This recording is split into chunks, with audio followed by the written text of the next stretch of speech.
Hello, everybody. Happy Sunday. Thank you for the affiliate birthdays. I appreciate it. Cheers. 5 years.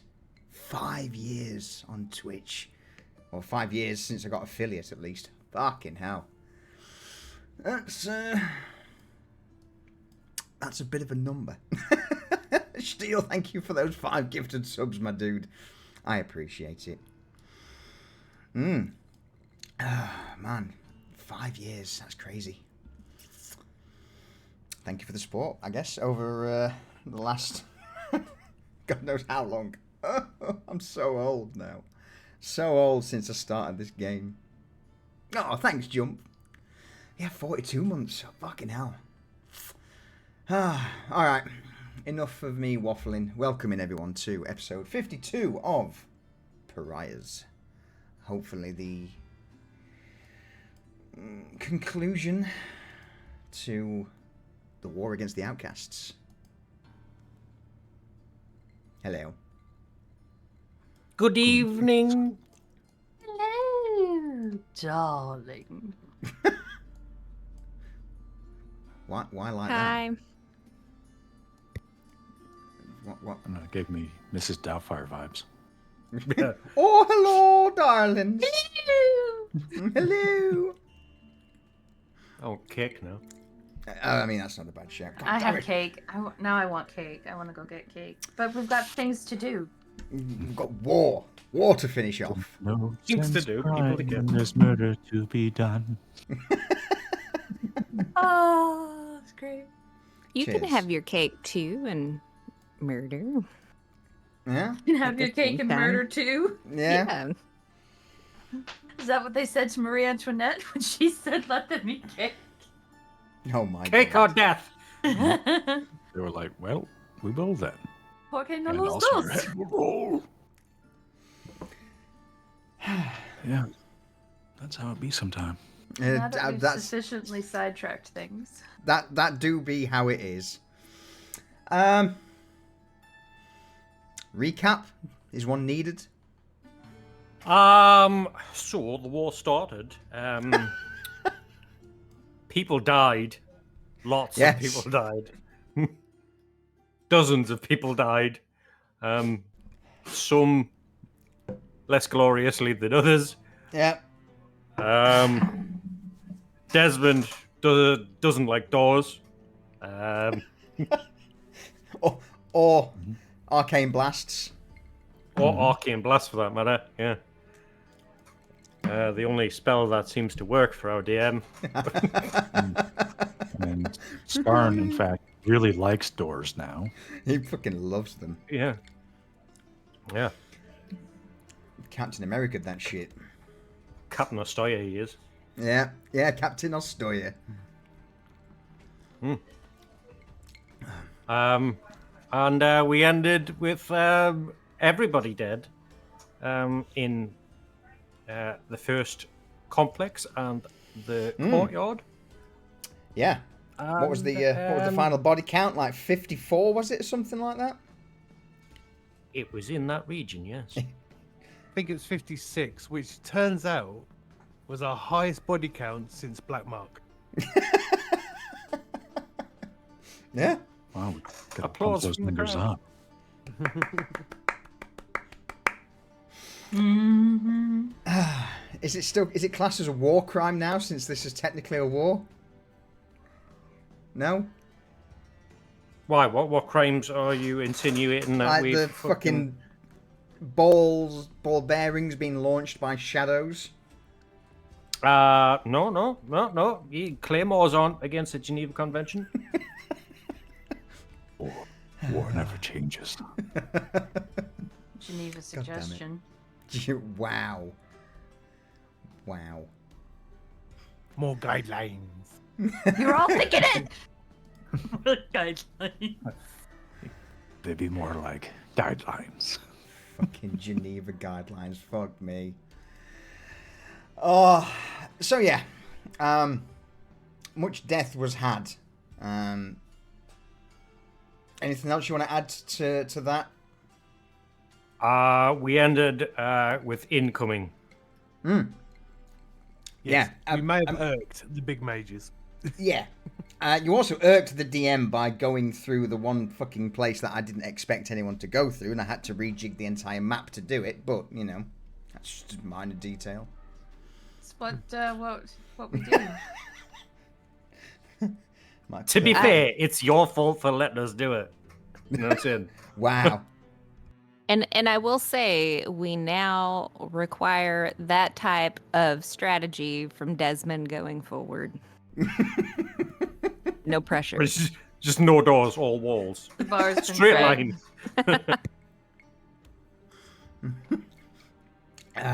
Oh yeah, Group 2 certainly ate, or just one person in particular ate a few arcane blasts yesterday, and a 6th or 7th level magic missile, which was tasty. All right, so yeah, basically, to bring us back in, I think that pretty much sums up what happened. You know, there's not really a great deal to recap, just the sheer amount of murder that that occurred.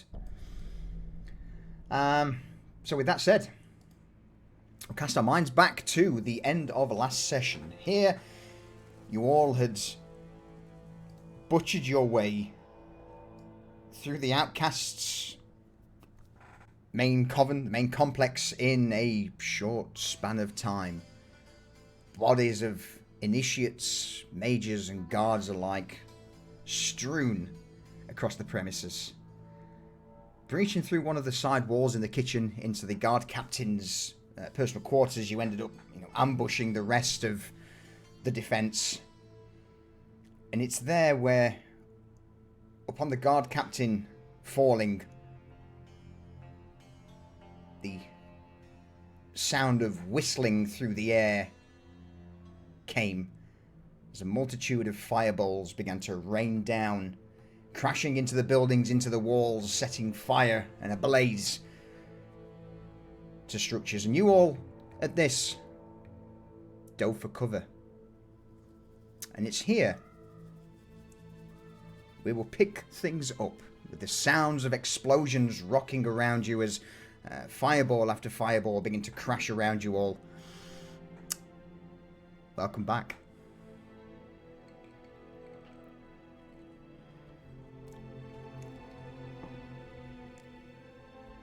You've got a few minutes to talk amongst yourselves, organise, and do whatever you need to do as...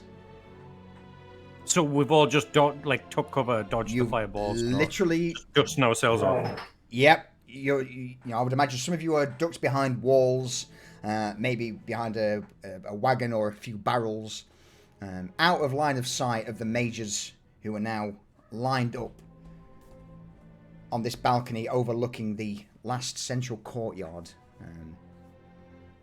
With a quick glance, you will probably see 8 of them aligned at the balcony, just blasting down, almost like a rolling broadside of cannon fire.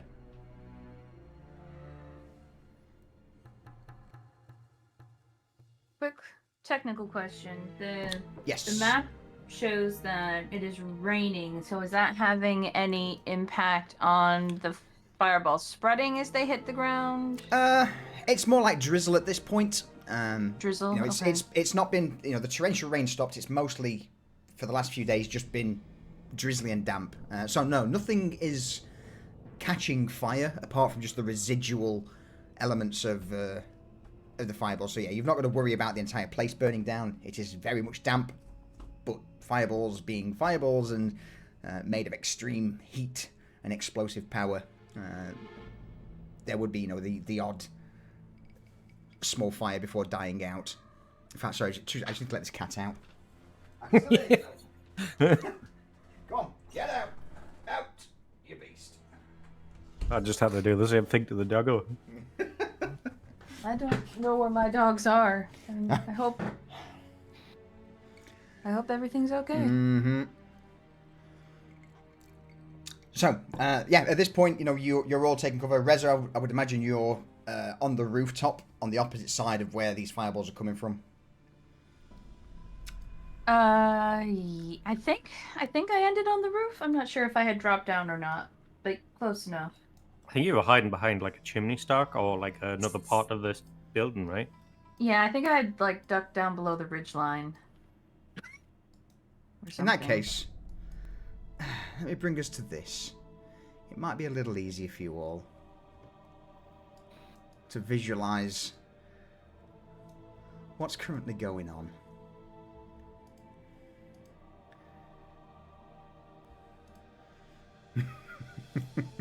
Oh, that ladder's not there. That's my bad.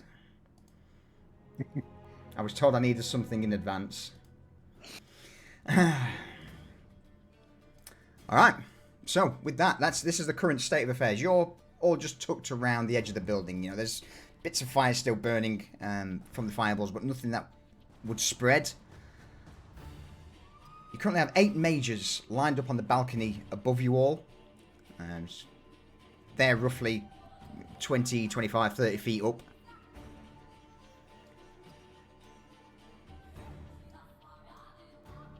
Any discussions? Now's the time to do it.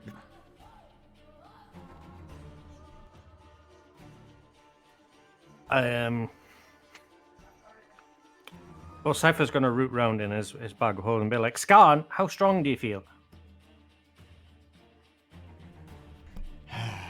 Here we go. Scarn from around the corner will look towards you, Cypher, his brow arched. Scarn! He flicks a bicep towards you. Grin. Big toothy dragonborn grin. Always strong. It's the other way around, mate. With your voice changer.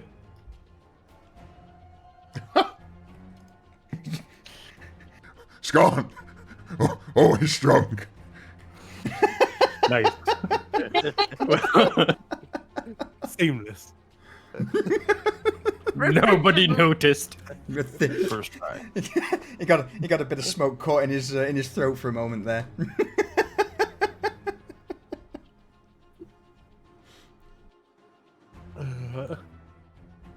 I am here to amuse. So Cypher is pulling out a ladder that just so happens just fits just wide enough to slide into the bag. Yeah, it is. It's like we've been here before, and ironically, exactly the right height to get to that balcony. Oh, fuck. Yeah. I'm gonna have one end of Scarn and be like, Desmond, hold this other end and don't let go. Scarn, I need this ladder up there. Go on, Garrett. I know you want to say something because it's just clicked with me. It's literally just clicked. I don't know what you're talking about. About a shop in Market Row. Oh, yeah, totally. You gave me free reign of Dwen's shop. Are you regretting that decision right now?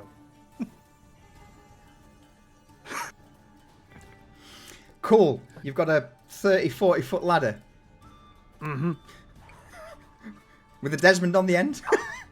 Oh, yeah. The Desmond. It's Helm's Deep all over again. So Desmond is grabbing the ladder and just like hasn't completely processed like why he needs to hold on to it, other than to hold it. So.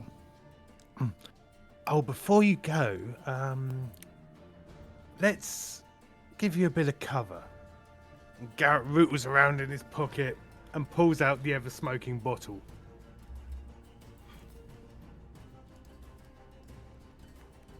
Which is now a smoke grenade.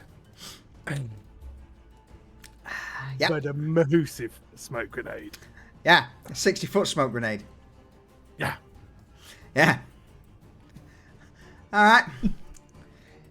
So you're going to launch this smoke grenade around the corner, I guess. Yeah. Yeah. You see where this is going, Dan. I am starting to understand where this is going. Where do you wish to throw said bottle?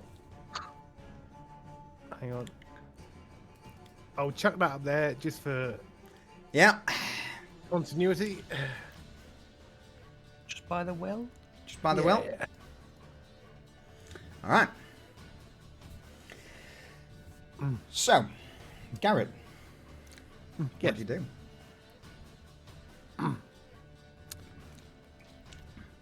I sneak up behind these wee barrels here and uncork the ever-smoking bottle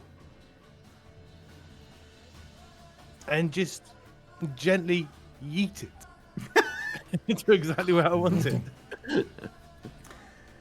The ever-smoking bottle soars through the air. Now, again, with this thing, as soon as the cork's pulled, it just begins to billow as the entire area... Oh, are you not going to show up?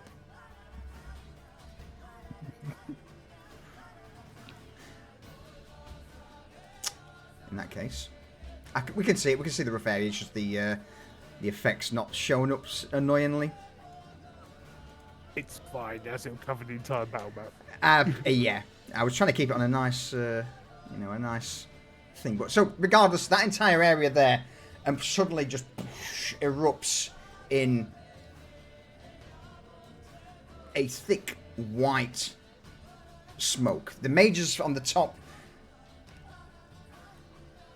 in a fit of panic, just begin to sling, or at least at this point prepare fireballs. And I think at that point, that's probably the point to say roll initiative.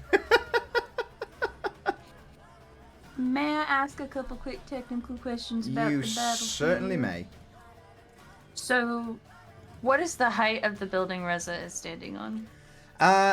So from where you are at the minute, I would say it just is about on the level of. In fact, no, with the top bit you are, I would say it overlooks the balcony by about 10 feet.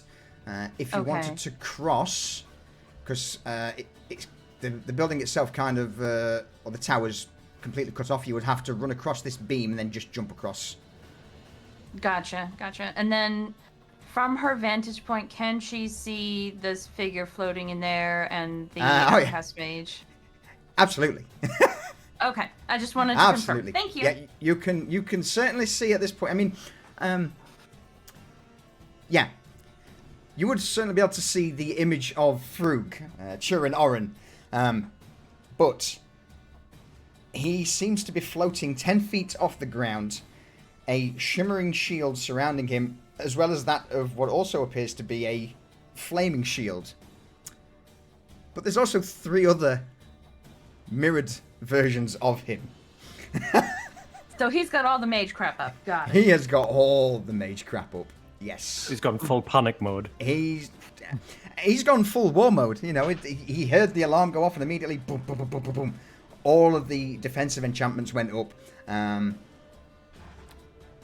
He's a man of skill. Mage bullshit, go! Mage bullshit, go. Alright. So, with that, all of the mages now, again, you wouldn't be able to see it due to the smoke, but they are currently in a panic, just trying to cast or get a fireball spell ready, perhaps just to one bombard left of the area. Garrett, top of the round. Mm-hmm.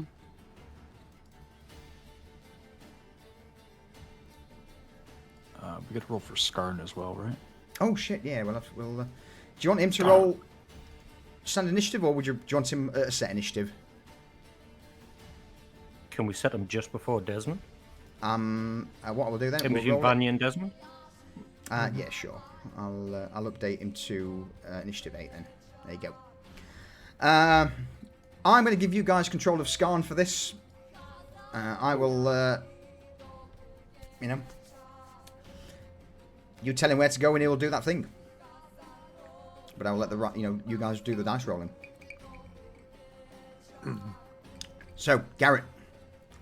Okay. Well, I'm gonna blaze the trail, moving towards the balcony, going from cover to cover, and I'll get to my full movement, and then I will, as a bonus actione, cunning action, Okay. to dash. So I'm right So I'm just in front of the wall. Yep. Then with my action, I am going to throw with all of my might.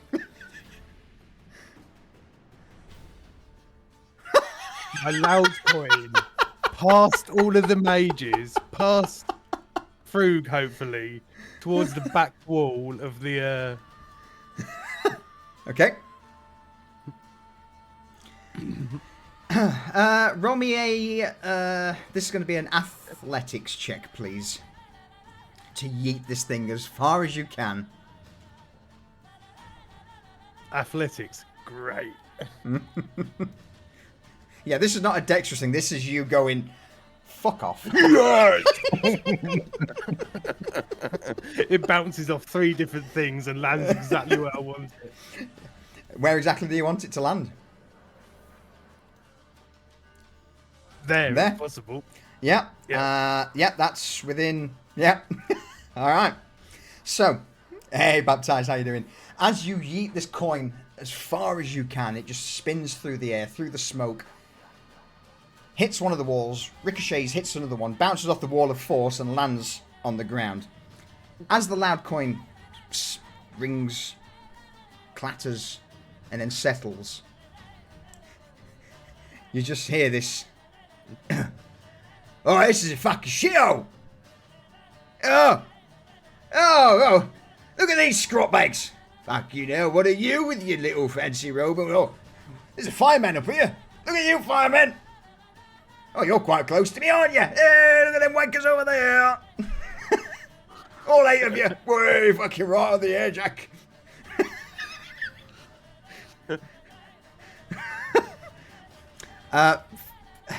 The loud coin. This grimy copper coin, when thrown on the ground, loudly comments on everything within 60 feet of it in common, giving an accurate, if unflattering, description of the room and all of its occupants. So you've just got this running commentary of this magical coin. Hey, where's your weapon? Hey!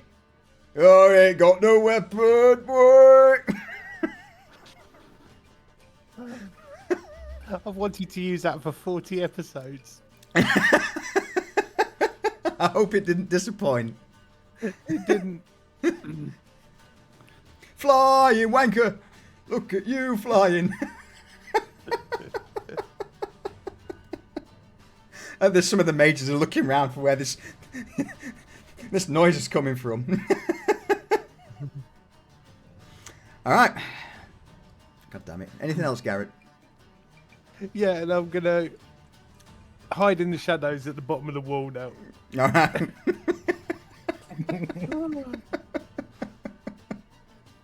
and that's my diversion. Yeah. Absolutely. So, with that, Reza. Well, you want me to go after that? I mean...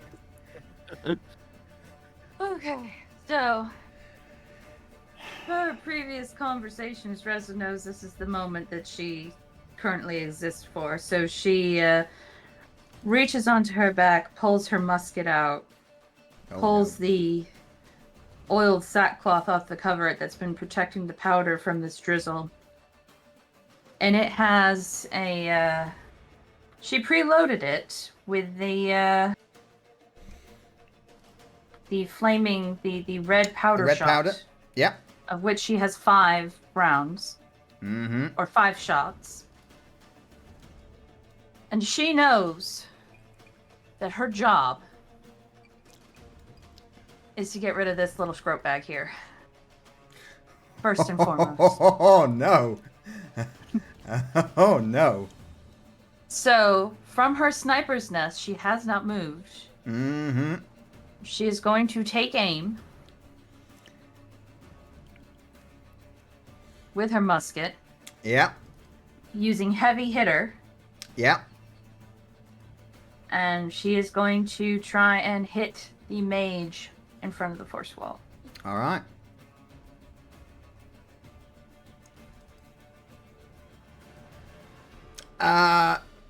Yes. Is the answer to that question. I also need you to throw it once you've done that, throw up the red powder as well, because that also adds damage at the end of the turn.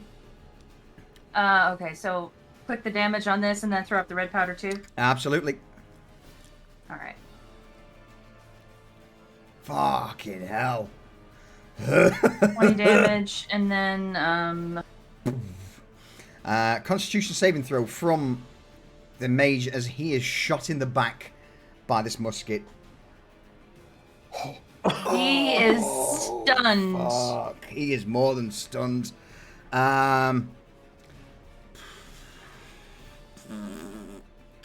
He is stunned until the Roll. beginning of his next turn. That was a crit fail, so I'm gonna roll me a d10.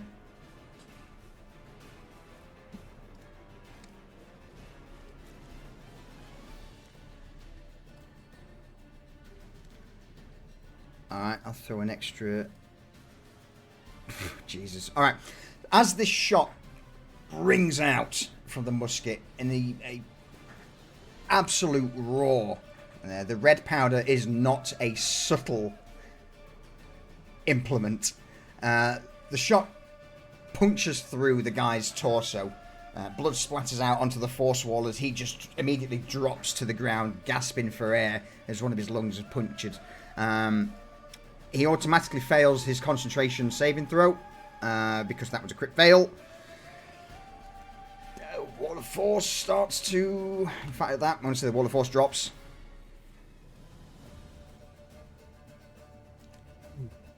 And Reza just kind of smiles to herself. And mission accomplished, she will move on to her next target.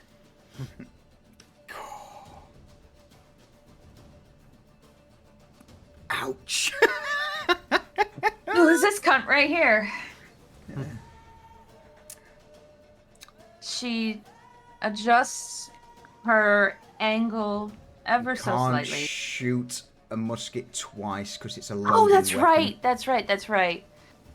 So she just reloads more red powder for her second attack or bonus action and gets ready to shoot again on her next turn.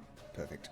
Yes, with the musket being a loading weapon, it can only be, regardless of how many attacks you have, it can only be shot once per round. No, I forgot about that. Yep. So she's currently reloading then and getting ready for her next shot next turn. All right. Fucking ow. I'm glad this has not been out recently. I'm glad I kept you guys away from that powder for a while. Ow. All right. Yeah. So with that, immediately, Oren just begins to waft away the smoke. He hears this burst in the distance as the shot cracks past him. He turns over his shoulder, sees one of his mages just immediately drop to the ground. He is going to shoot straight up by another 30 feet. So he's going to be 40 feet in the air as he whizzes out into the open area above the smoke. So in fact, that would be 40 feet above the balcony, so it's more like 70 feet above you guys. So I'll put it just above you, actually, just so you know how high he is. Alright. So with him floating above, all he can see at this point is smoke. Everyone's concealed, even Reza would be. That's the point, actually. Ooh. I'm going to move you to there, Reza. Oh, okay, yeah. Well, I figured in the first seconds of it being up, it would not have built up high enough for her to not be able to see. All right, in that case, I'll let you off with that one. So, yeah. So, with that, then, I will say that you managed to get that shot off before the smoke encompasses your view. So, high up in the sky, Frug will... what will he do at this point? He can't see anyone. You've completely caught me off guard there. Alright, as his action, he will begin to cast a spell. He's not going to cast that at the level I put there, 3rd level. I'm going to cast it at a higher level, actually. Let me get rid of that. So he's going to cast Melf's Minute Meteors at the 5th level. So from a point on high, you just see, well, in fact you wouldn't, but a multitude of smaller fireballs begin to burst around him as they pop into existence. And at this point, Frug, from his position above, just yells down, "Hiss! Already got this far, have you? Oh, I don't know who you are, but, well, you have made a grave mistake in coming here." That's all you can really do at the minute. Vanya, over to you. Can't see anyone. So, before the smoke and all that happened, would she be able to tell if the kind of the railing in front of the mages are like rickety, like loose? No, not at all. This is a stone building. It's full of dead, but it's relatively well maintained. They've got coin like you guys, and they wouldn't have lacked on repairs for their main base of operations. Okay, that might change what I was going to do. Okay, so she's going to move up 25 feet, and she is going to cast Control Flames on the flame that she sees right next to the mage by where Garrett is at. Yeah. And to light him on fire. Okay. In that case, then, Control Flames will leap out towards him. I'll do a dexterity saving throw from the mage for this. He's not going to be able to see it. I'm going to say DC 13. With it being a base thing, saving throw. Yeah, DC 13. For him to leap out of the way. Yep. At the last minute, just as the smoke begins to wash over him, out of the corner of his eye, he sees a flicker of flame, and at the last minute, as this fire begins to crawl out of the brazier, he dives back away from it. All right. Well, Sorry, that's all right. You've derailed all of my plans so far. We'll wait till the next round, but she's going to use the rest of her movement to kind of duck under cover under this awning right here. Okay. What I am going to say, though, is after this first round, any sort of shooting in or out of the smoke is going to be a no-go. It's Yeah. it's meant to It'll be obscure you. impossible to see. Yeah. So, after that, Vanya, if there's nothing further, Skarn, I guess he's going to... Okay. He's going to go with this He's ladder. a fireman. So, Skarn Desmond. has the ladder He that does. that Garrett told him to grab on. So Skarn is going to grab the ladder with two hands over his head, like over his shoulder, Yeah. kind of like in a fireman's carry. Yeah. And being told what he is, and he's a very simple creature, he is going to run forward to where he remembers the railing being, and he's going to essentially almost like a Olympic pole vault. He's going to slam the ladder down and fling the other end of it as hard as he can because he doesn't know restraint. Regardless of Yeah. what happens, that's what he's going to do. All right. So I would say he has to move to Yep, I'd say his action is going to be basically to move and dash. So that's not a problem. All right, so there. And then I guess this is where the ladder's going to get slammed down. yes. I'll bring him back a little bit while... so yeah, Desmond, you being on top of the ladder, you go with him. I have no doubt of that. So the thing is, Desmond's at the other end, which is now at the top of it. Yep. I would probably Do you say want you're Skarn to roll 10... anything?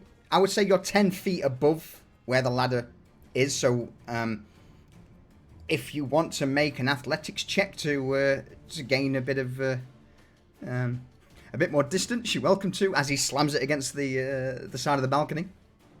So an athletic check from Skarn? No, from you. From Desmond. Okay. I'll do that as a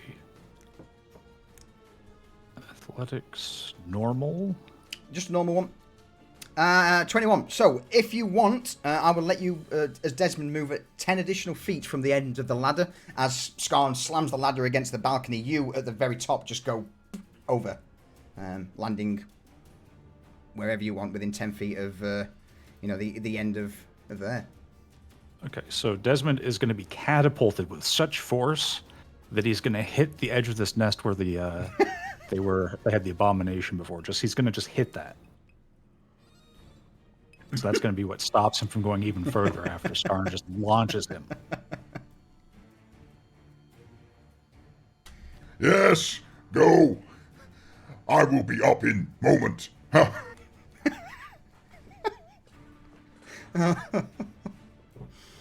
So that's Desmond's. So that's Skarn's turn. So Desmond, over to you.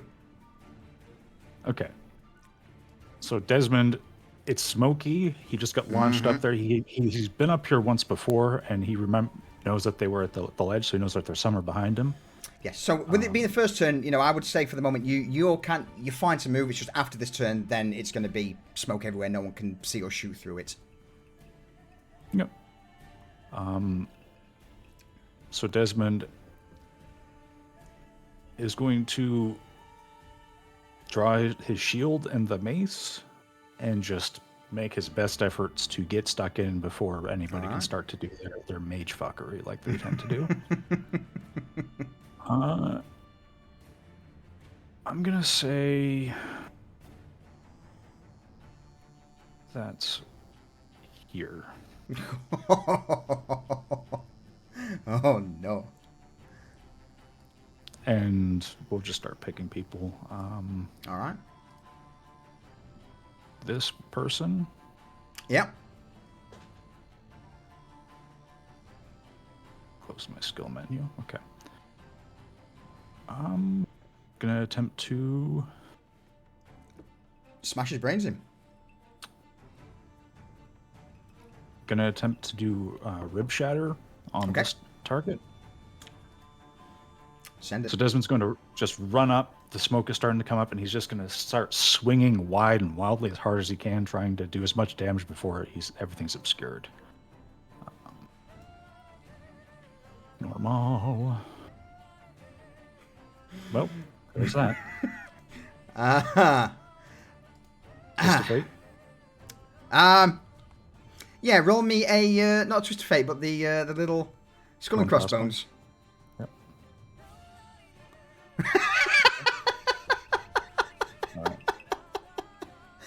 Let me just roll a d6 and then apply that. Yeah.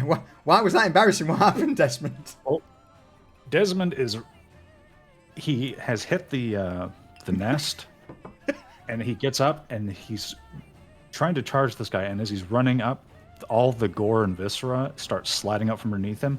So as he swings, he basically drops to a knee and just completely twists himself up, and it's just really it's absolutely ego shattering to him as a fighter just that this happened. And even worse, that this guy probably saw it happen. You just hear from the very back of the room, "All right, fuck you, British. Oh, that's small. She fell over." As the coin just begins to dictate your actions.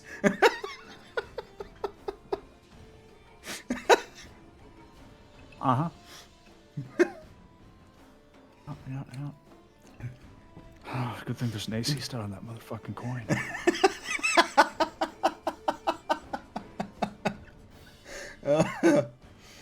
Okay, all right. Got my psychic damage. Yep. So Desmond has fallen. His left hand is down. He's on his right knee. His left leg is stretched out behind him, and just for some attempt at a saving, like some type of saving grace, like to be like, oh well, that it wasn't as bad as it looked. Something to try to recover. He's going to just uncoil and bring the mace back up the other way. and hope like hell it does more than it did previously. Come on, let's have another crit fail. Let's go. I mean, I Let's feel go. like this is the day for it. No. Close but no cigar. Yeah, at this point, all of the mages seem to have heard the ruckus behind them. Some of them turn, see you at the last minute before the smoke overcomes them, and you just hear, again, from the back, "Oh, I got hit a bar door with a brick! Oh, you shit! You shit, little man!"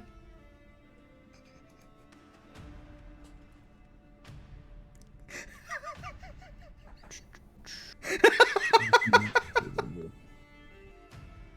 feel like that's the real reason he took psychic damage. The coin belittling him. Yeah. Mhm. Yeah. Any bonus actions, Desmond? I don't think there's anything I can do. The smoke is after what happened, and the smoke rising. Like using frighten is just out of the question. So we're just gonna think that's the end of his turn. All right. The mages, as at this point the smoke's starting to overcome them, they will blast towards you, since you're the immediate threat, being so close up in their grill. So I'm basically going to do 2 arcane blasts with advantage, just because it's the same dice roll. You know, it's just for all 4 of them. In fact, these aren't initiates. These are mages. Oh shit! Yep. That changes everything. Yeah. These are mages. That changes everything. Okay. Oh, Desmond. Oh, Desmond. First one. Heat metal on the Iron Hand. Okay. With an outstretched hand, the mace begins to glow red hot. Ooh, 2d6 damage. 7 points of fire damage as immediately the Iron Hand begins to just glow with intense heat. The other mage next to him, I'm going to basically go... His action... Yeah, you know what? Let's just go all in. He's going to cast Flame Blade, which, as he pulls his dagger, he mutters a quick incantation, and all of a sudden, the dagger just grows into a blade of fire. I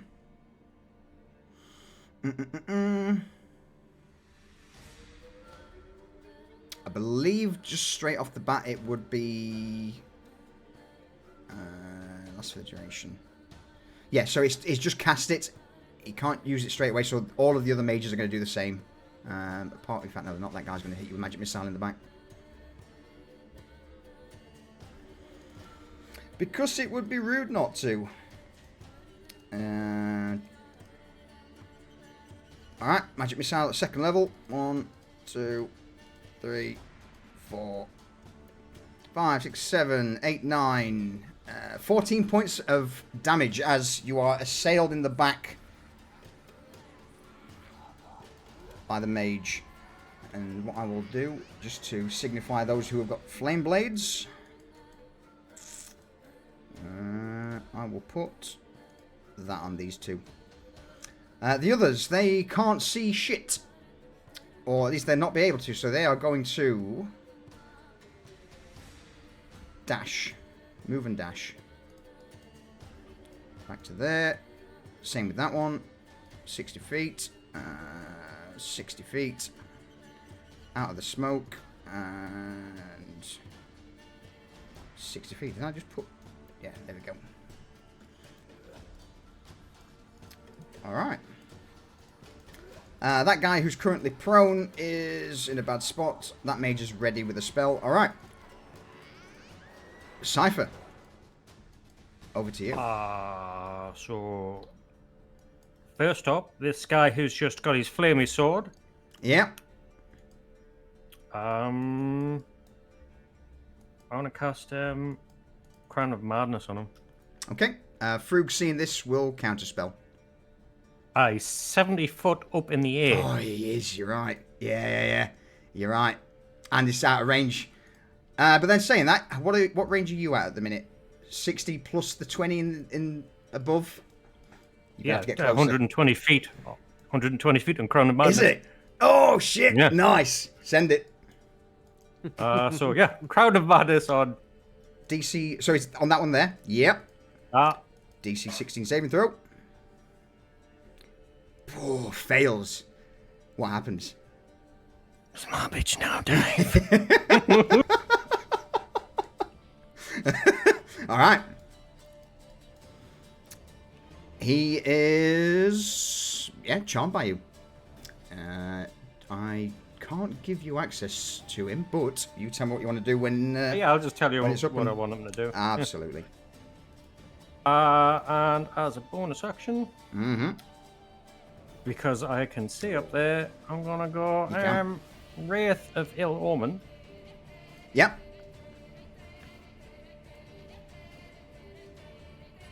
And you want that? Yeah. So right behind, and that's his target. Yeah. And he goes, so bugger. That the right place? Get Yeah. some sugar. Yeah, that's the right place. Yeah. Yeah. Good. So I just had to get rid of the. I mean, not good for him. No, it's bad for him. Very bad. All right. At this point, at the very end. Hold on. Seeing... And then I'll just move my you got 30 some... feet. Yeah, you got some more. Sure. At the very end of the turn, seeing the wall of force drop, the creature held in the cell, at this point incredibly weak, wounded, far from home,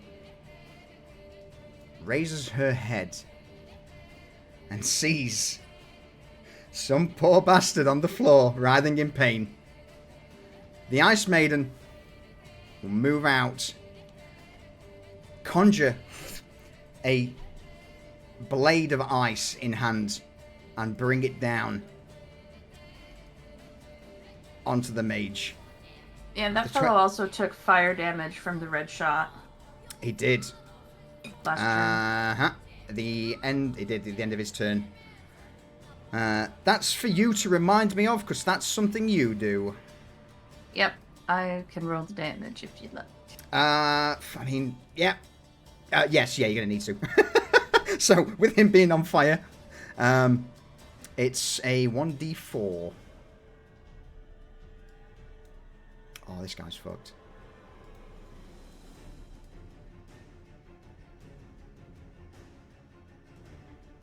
Potentially. Oh, we've got to roll initiative for the shader zone. Yep, not to worry, my dude. I believe have you got control of that? 3 points damage. Yeah, so with him being on fire, not that fire, that's the wrong fire effect. Go for that fire. So yeah, as the bullet passed through him, or the shot at least, the red powder causes his cloak to flare up. As he's on the ground, screaming, writhing in pain, that's then when the Ice Maiden steps out of her confinement cell, shard of ice in hand that's conjured from the moisture in the air, and she just stabs it down into his head, ending him. And I would probably say with that, with her stepping out of the cell, the cold air that flows just immediately puts out the fire. Nice. One mage down. All right. How do I roll initiative for this? Let me just double check you've actually got... You haven't got... Yeah, I can look at the character sheet, Yeah. but yeah, I can't roll initiative. Okay. Let me sort this for you. There you go. Should be able to now.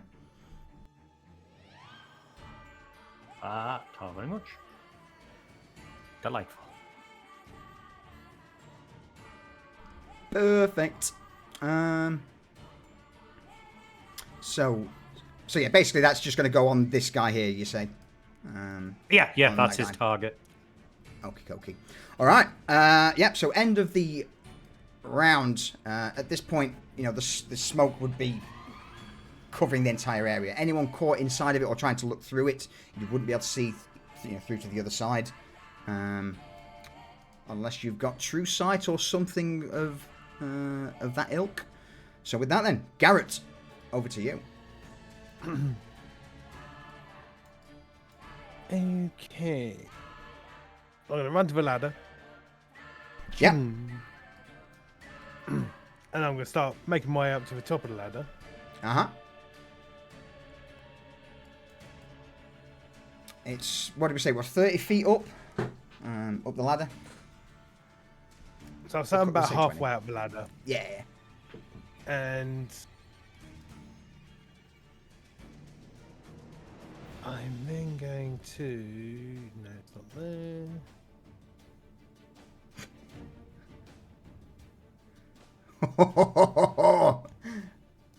Excellent. Yeah. We're going to do some Twilight Step. Yeah.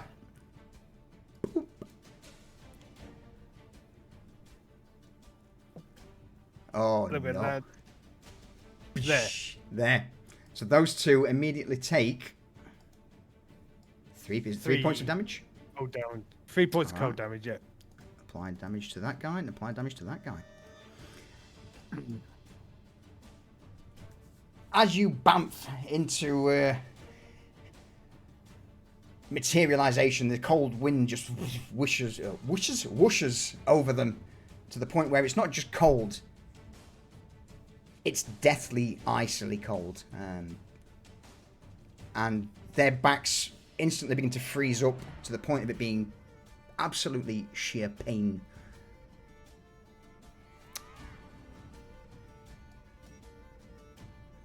What else you do?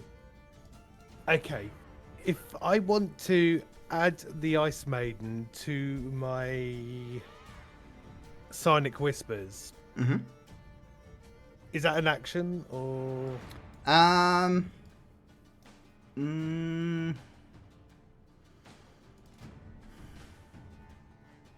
I would say no, but she will make a wisdom saving throw against you, just because this is an unfamiliar force trying to pry into her mind. It's not unfamiliar because we've already spoken by it. It's, yes, but it's still someone she doesn't Yep. know too well. You know, she's friendly, but in this situation, she's been a captive for a long time, so she will be making a wisdom saving throw. Not going to be difficult. I'm going to say DC 10. Okay. So, At the moment, she is too consumed with murdering her captors to take in or even listen to what's being said.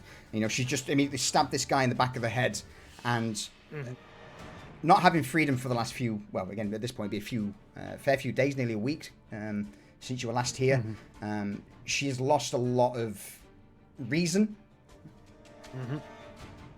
So maybe when she's a bit, you know, when she's sated a little more, or again, you can try, you know, next round to make her see some sense. no worries. Well, as things are busy here, I'll make friends with this mage in front of me then. All right. At this point, any combat in this smoke area will be at disadvantage. Fair enough.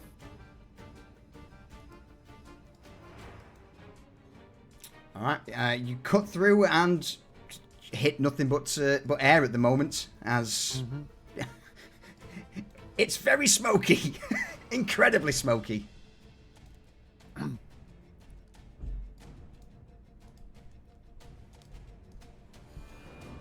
Yeah. Couldn't find a disadvantage button. I'm going to say you trip up. Yeah, that's better.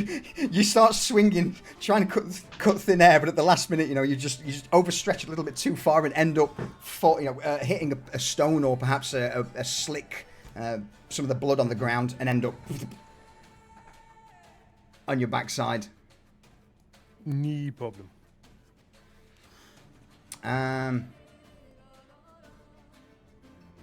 Yeah, because it's classed as heavily obscured. So for all intents and purposes, everyone's classed as being blinded. I mean, that's fine because they've got the same disadvantage. Absolutely. I have, so Absolutely. hopefully that'll Yeah. keep me alive Yeah. for a while. Yeah. All right. Anything further, Garrett? No, I'm tapped out. All right. His turn. The Wraith of Ill Omen, Cypher. You know who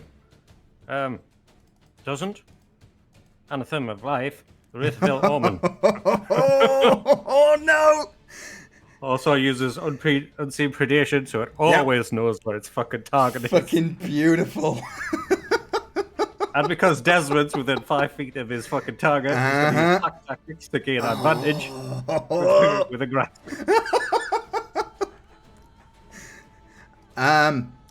I'm going to say that he can't see this coming, so that mage is going to roll the saving throw at disadvantage. Okay. Because again, you know, he can't see it coming. Fails. Okay. Oh no.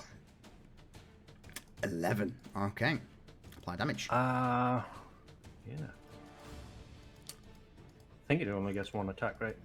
I believe so. With the grasp, so he's not or been knocked prone. Yeah. All right. Okay. In the smoke, the Wraith of Ill Omen just reaches out, grabs hold of the mage. I would probably, imagine it runs its fingers into him and then just pushes him down to the ground. Yeah, Starts starts to, tearing chunks of him. Yeah. Yeah, pretty much. You just hear this. What's that? Oh, go get it off me! Oh. All right. So, attacks against him would be a normal roll. Reza.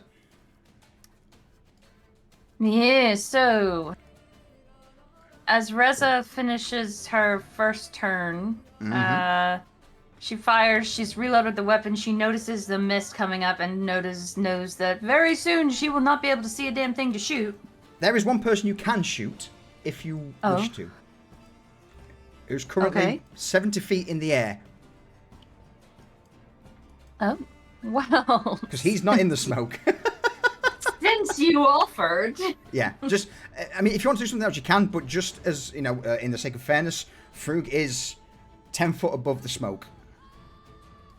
Okay, so she will shoot her second red shot at Frug then. Okay. She's going to take a shot at him, and then we'll see what happens from there. So, let me get that up real quick. Are you going to move into that odd square just out of the smoke to do it?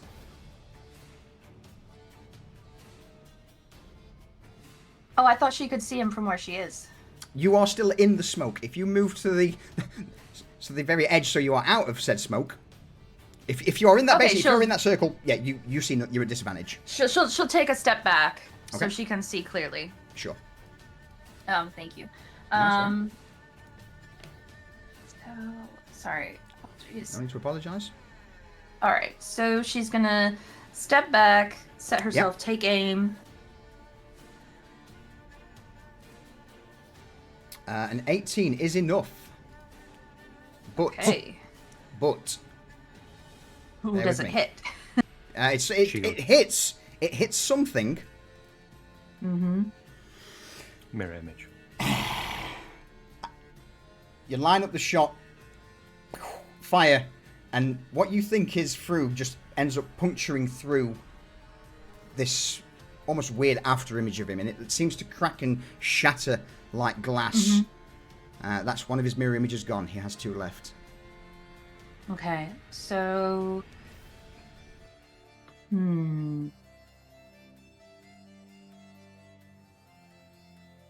Reza is gonna be like, that sneaky bastard.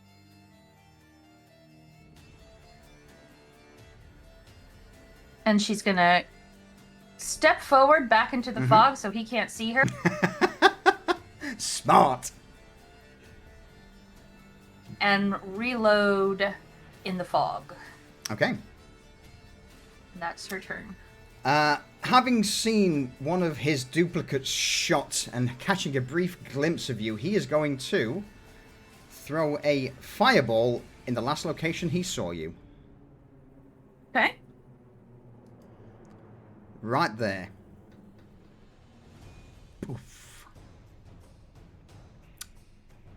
I need you to make me a dexterity 17 saving throw, please.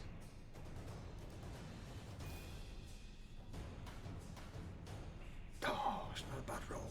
It's not a good one. However, Uh-huh.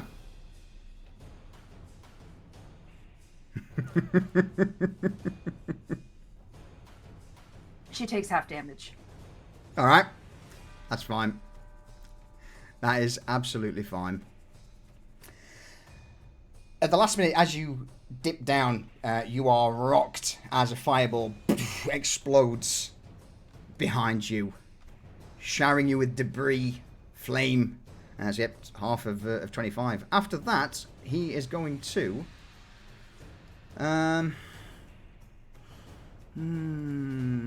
Reza mutters to herself, "That's fair. That's fair." He is going to move over yonder. So that was 30 feet. He's then going to use his Gnomish Cunning to dash again and raise another 30 feet in the air. So at this point, he's 100 feet above you, just looking down like some petty lord. Rather smug, just seeing this cloud below him. You all right down there? The response that he would get is the screams of his companions. And the coin going, "Where you going, Yeasty? Oh, that's right, fly away. Fly away." Oh. So You just should. to confirm. Yes. Oh, sorry. Go ahead. No, Since I it's hit a mirror, image, there's no Yep. fire damage, right? Okay. Yeah, no, so the fire damage, yeah, you hit mirror image, basically. So, no, you didn't actually hit him. Alright. I took the fire damage. You took it. Vanya, over to you. These mages that are kind of flickering, would she be Mhm. able to see the flicker through the, No, she would not be this able to is- see that. This is heavy, heavy smoke. Unless you are right on someone, you won't be able to see anything. Whatever Okay. you're in it. So I hope you allow me to do this. She's gonna move up, hop onto the back of Skarn, Yep. Nice. and then hold an action for the first thing that she sees whenever they go up the ladder. All right, what action are you holding? A spell? Yes, it's gonna be a spell, and she's gonna use emotional bewilderment. Okay. In that case, then, that sounds like you've got a plan with Skarn, Vanya. So, what's Skarn doing? Skarn is, let me select him, is going to run up, well, I mean, as much as he can, to the top of the stairs with with Vanya behind him. So, I'll it'll be move 30 her feet in to a the top minute. of the ladder, basically, and yeah, you're on top of Skarn. All right, and he's gonna say, Skarn, see, mage, smash. I don't know, Solution, you do better What? than I do on that one. Road man here. Huh? We cut them down. He sounds an idiot, but he's not. My poor Skarn. So yeah, So I will he- move you up with him. All right, so let me see. I haven't even looked at what he does. Really charming and draconic. He is going to, what is throw? Let's see here. Melee or ranged weapon, +3. My advice, if you're going to use any of its attacks, use the Ravager. The Ravager. Where is that one? Hold on. Ah. Is it under use feats, throws? No, it's... Yeah, it's features. I accidentally clicked that. It's alright. The skilled one? Double click on him. That'll open Get his his character sheet. sheet up. Yeah. Double click on him to bring up his character sheet, and then just hover over the icon because he's not set up like you guys are. Oh, okay. I was just looking at the bar. Yeah. And then you said the Ravager one. Okay. All right. He will be at disadvantage because it's you're in smoke at the moment. Okay. So he's like, first thing that he sees, he's gonna go swinging. 10's not enough, sadly. Scar, as he cuts his Ravager, this 6-foot long axe through the smoke, thinking he caught a glimpse of a mage. He did. Actually, That wasn't a disadvantage. that wasn't a disadvantage. Do you want to see what the other number was on that?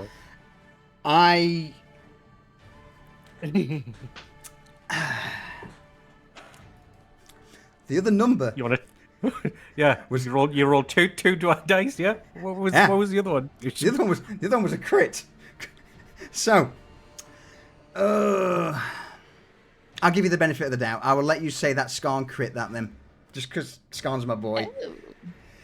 Question: Is he attacking it with one hand or is he going two-handed, Vanya? Well, I mean, since it's prone, right? Mm-hmm. The one in front of him, so it's gonna be two-handed because he's gonna go down, Of course it and is. as hard as he can. Of course it is. Versatile crit. Oh.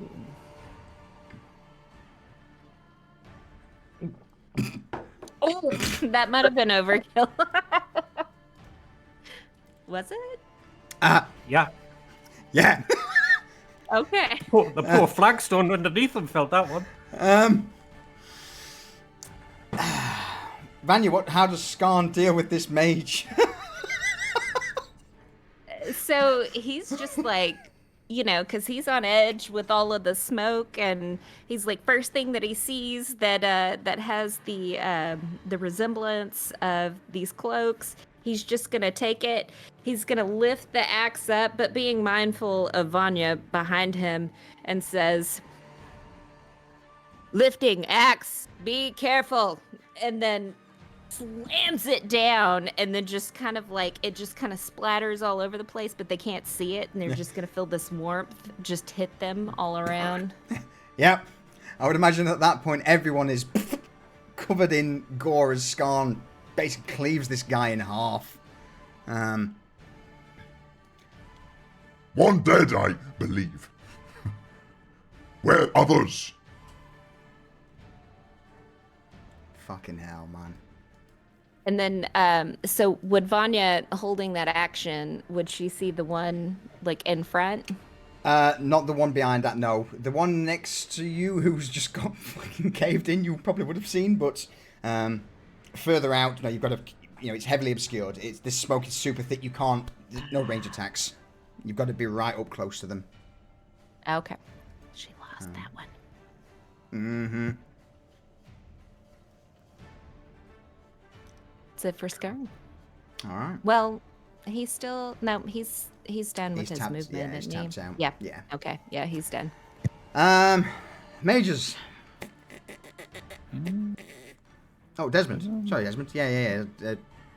Click enter and then did it go to you? Fine.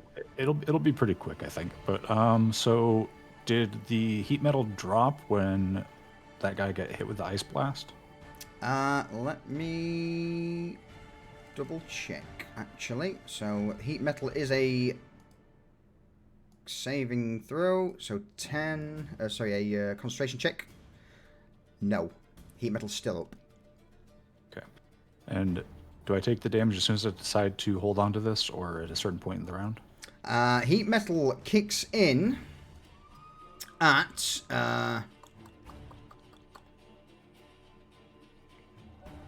in fact, to be honest with you, if a creature is holding or wearing the object and takes the damage from it, the creature must succeed on a Constitution saving throw or drop the object. If it doesn't drop the object, it has disadvantage on attack rolls and ability checks. Not that matters because you're in smoke. Okay. So I'm going to make a Constitution saving throw then. That depends if you want to drop it. It would not be his first inclination just let go of it. All right. 14 is your choice. He has maintained the hold on until now, at least. Okay. And this guy. The damage only happens when I spend a bonus action to do it. Okay. So it's not like a persistent thing. No. It would require the mage to cast a bonus, to use a bonus action to damage you with it. Okay. So I'm going to use a bonus action to use Second Wind.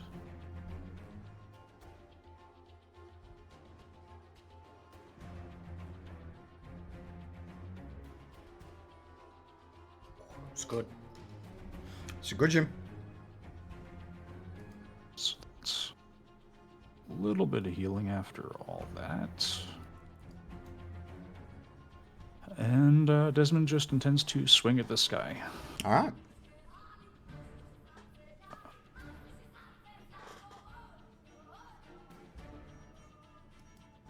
I was on the wrong screen. Okay, it popped up. So good, man. Don't worry about it. Attack with disadvantage. Yep, you are still in the smoke. 9. 9. Miss. So Is he's indeed. just swinging at this guy again. And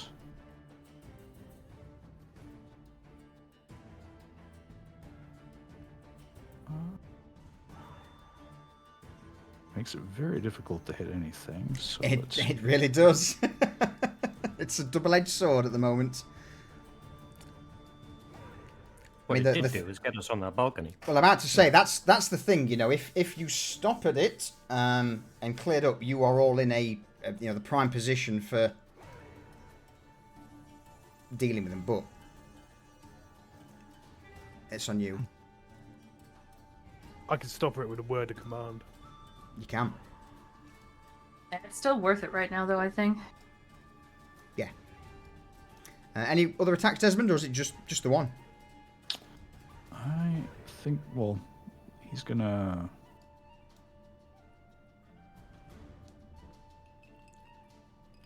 Yeah, he'll go ahead and swing again. It's basically all he can do at this point. Oh, sorry. I need to redo that with disadvantage. No, just roll the normal one more on top of that. So the first roll was 18, just roll another normal. The other one was a 9, so we'll take the lower one, which would be the 9, which... It's not enough, man. Everyone's wildly swinging in the fog at the moment. Okay. I believe that's you tapped out, unless you've got any movement. He does not intend to move. Okay. All right. Mages. The mages at the far end, they are going to... Oh, man. See that the Ice Maiden's free. And 2 of them are going to move back around the corner. From there, they're going to ready fireball, their last fireball each for anyone that moves in front of them. Oh man, that other, they don't want to be near this. So that mage there, he's going to dive back into that room there. He too is going to hold a spell. He will hold lightning bolt for the first person he sees that crosses his path to attack. And last but not least, the guy who's currently seeing the Ice Maiden is stuck between a rock and a hard place. He is going to panic. You see the coins there beneath him going, "What's the matter, mate? Are you fucking scared? Are you going to piss yourself?" Oh, hey, two just ran over behind me, right? And another one's ran off into this room. Oh, they're all pansies. They're all running scared. You've got these on the run.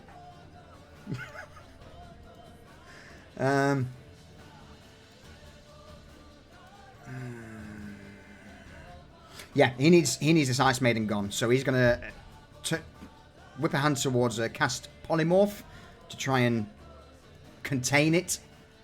They don't really want their experiments getting out, so the Ice Maiden will make a Wisdom saving throw.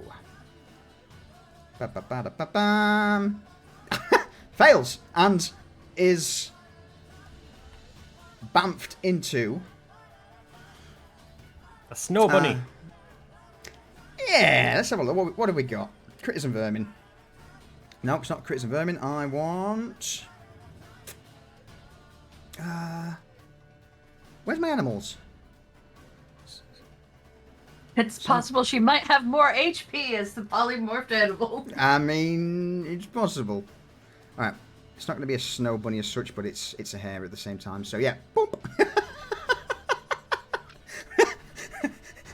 In a panic, the maze just whoosh, whisks out her hands, and the Ice Maiden begins to twist and contort as she crunches down into the form of a small ice-laden hare. On the other side, in the smoke, the guy who is... In fact, they're all next to Scob, apart from one next to Garrett. The two with flaming swords are going to go in on Desmond. Whoa. No. One of them's mine. One of them's yours, you're right. Yes. Let me put that on him so I know he's yours. So the one with the flaming sword, he doesn't know his friend's controlled. So he's going to swing his flame blade towards Desmond. So I'm going to put that up. Swing. This is a disadvantage. Bear with me. So the first one was 23. The second one was 17. 17 enough to hit? Let me make sure before I say no, but I'm pretty sure it's a no. It's a no. All right. The other one didn't really see Garrett. Garrett whizzed up, tried to stab him in the back, slipped up, so he doesn't know he's there. So he too is going to go in towards you, Desmond, and he is going to...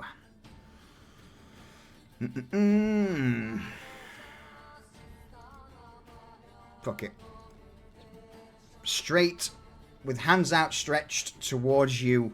Attack at disadvantage, Scorching Ray. No. No, it just begins to burn through the smoke. Aiming at head high. Normal head high for a normal person. Not you, Desmond. Vanya, for a brief moment, you will see this flash of red whiz by your head. And I believe that's all of them. So, with that done, Cypher, over to you. So I move here. Yeah. Stop at the fucking ever-smoking bottle. All right. Everyone can see. Immediately, just all of the smoke as you begin to start trying to put the cork back in. It's almost like the if I've got that right, or does it stay? I believe it takes 10 minutes to dissipate. I think it takes time to dissipate, right? Okay, that's fine by me. It's entirely up to you guys though on what you want to do. What does the bottle say?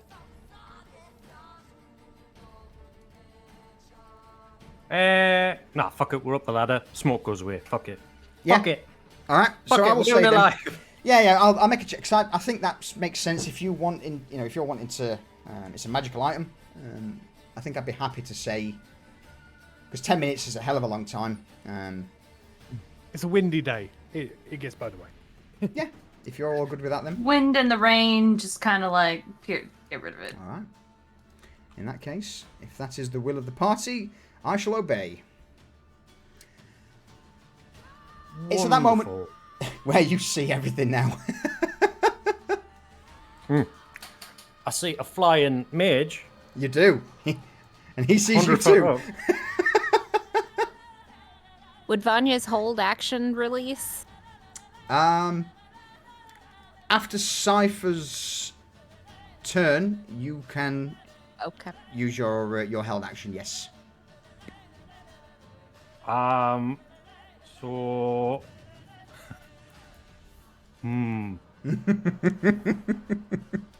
This magical effect, is it like a mage armor, is it? Roll me an Arcana check. Vanya, you can roll me an Arcana check too.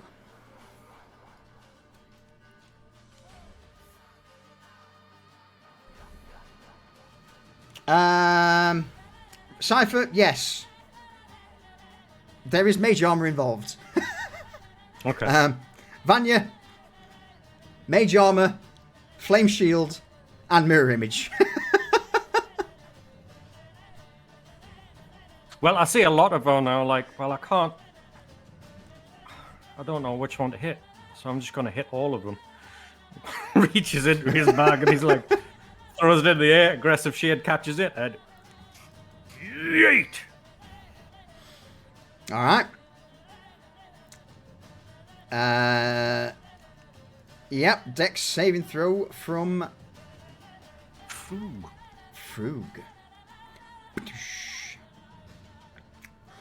Oh, he loves it.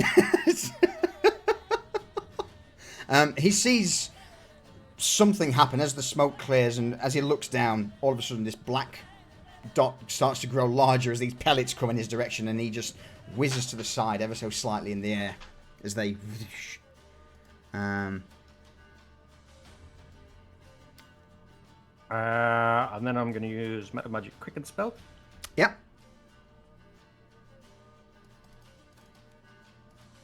And we shall cast aggressive shade again. Only this time, it's a ball and chain. You know, like chain shot. Yeah. So he just pulls out these two balls and goes, yeah, because it's at second level. All right.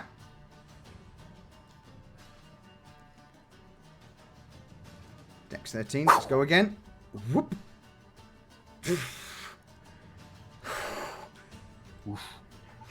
Dodges the second one.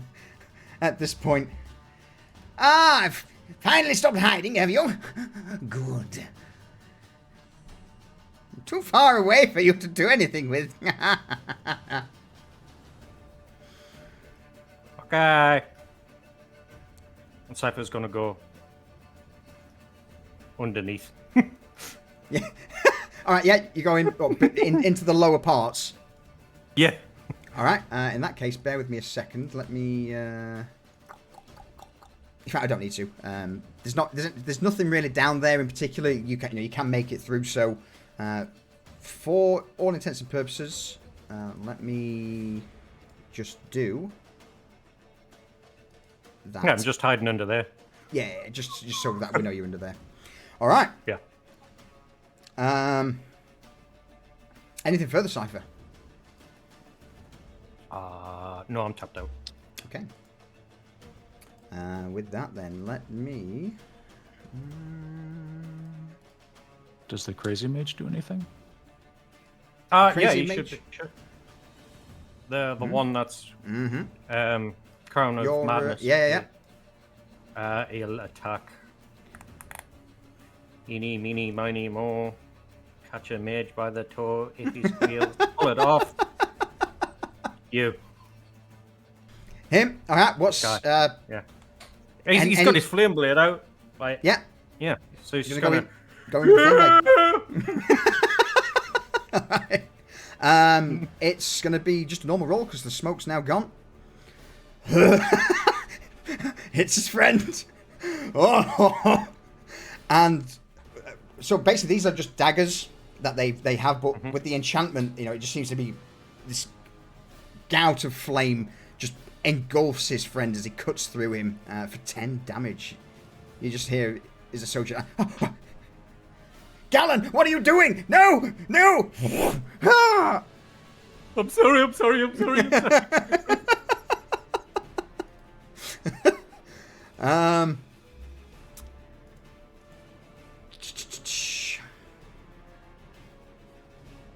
Yeah. So hang on. What? Can you basically control him as if he was you?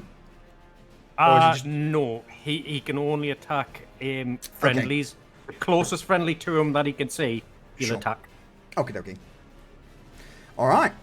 In that case, then, if that's you done, Cypher. Bunny Rabbit. Oh, I get my... You do? Yes. What are you doing, Bunny? Well, I mean, since she said that she was holding an emotional bewilderment in the first one that she sees, regardless of her knowledge of the armor and all of that. So she's just going to take the first one in front of her. Perfect. And cast emotional bewilderment. All right.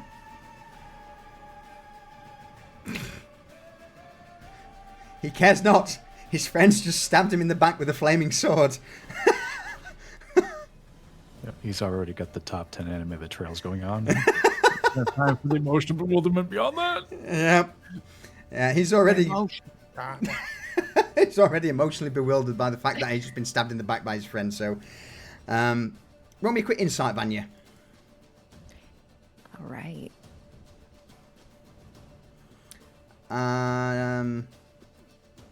They don't seem to be too bad at the old wisdom side of things. They're pretty wise to the world, with them being mages. Apart from the mate that's stabbing him in the back. Apart from the mate that's stabbing him in the back.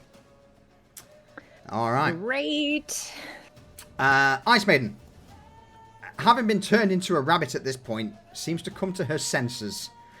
She will dive into her cell and attempt to break out of...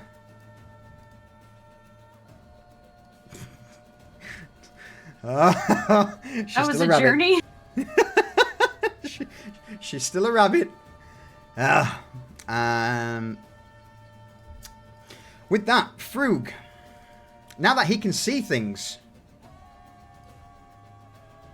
is going to legendary action. He's going to glance around at what's going on, and his legendary action will be to cast a spell. That spell will be... Cypher annoyed him, but he darted into cover, so instead, seeing and hearing the shot, he's going to turn around and see Reza, grin widely. There you are.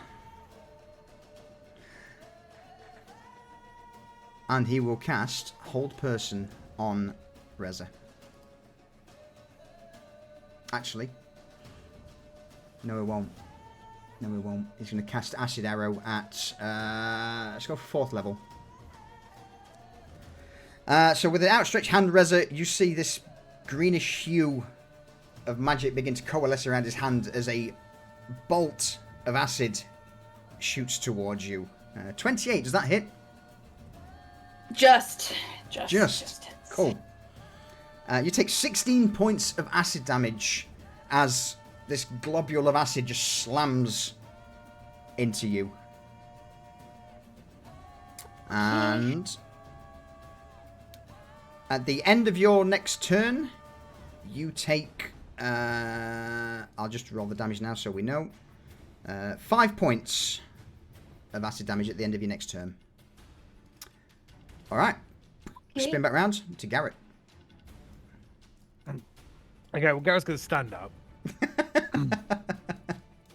Stand up like a freezing fog coming out from the floor. One very pissed individual. Oh, yeah.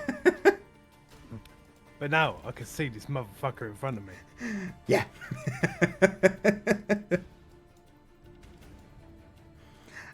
Yes is the answer to the question. The blade finds its mark. Marvelous. It's not bad. For 8 of those demujars.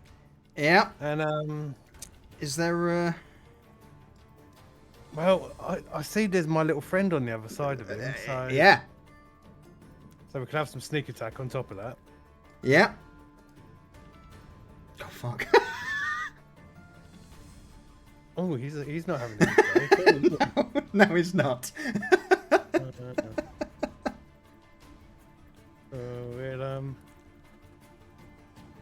Boo. 11 is not enough, sadly, because of the mage armor. Mm-hmm.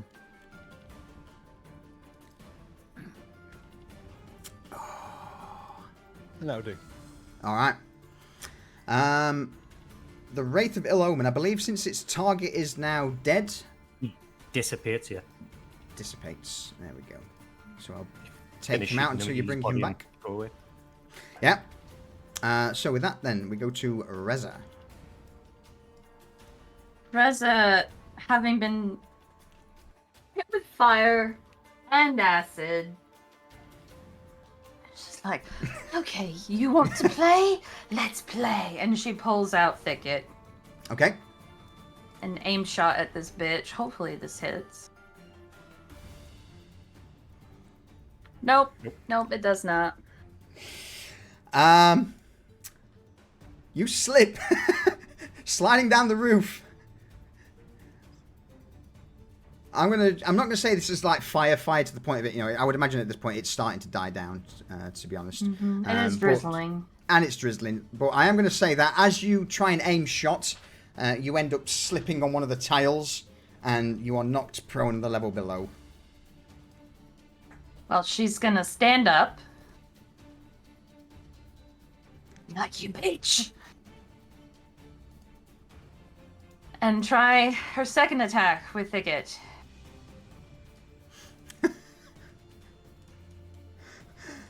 Oh, alright, hold.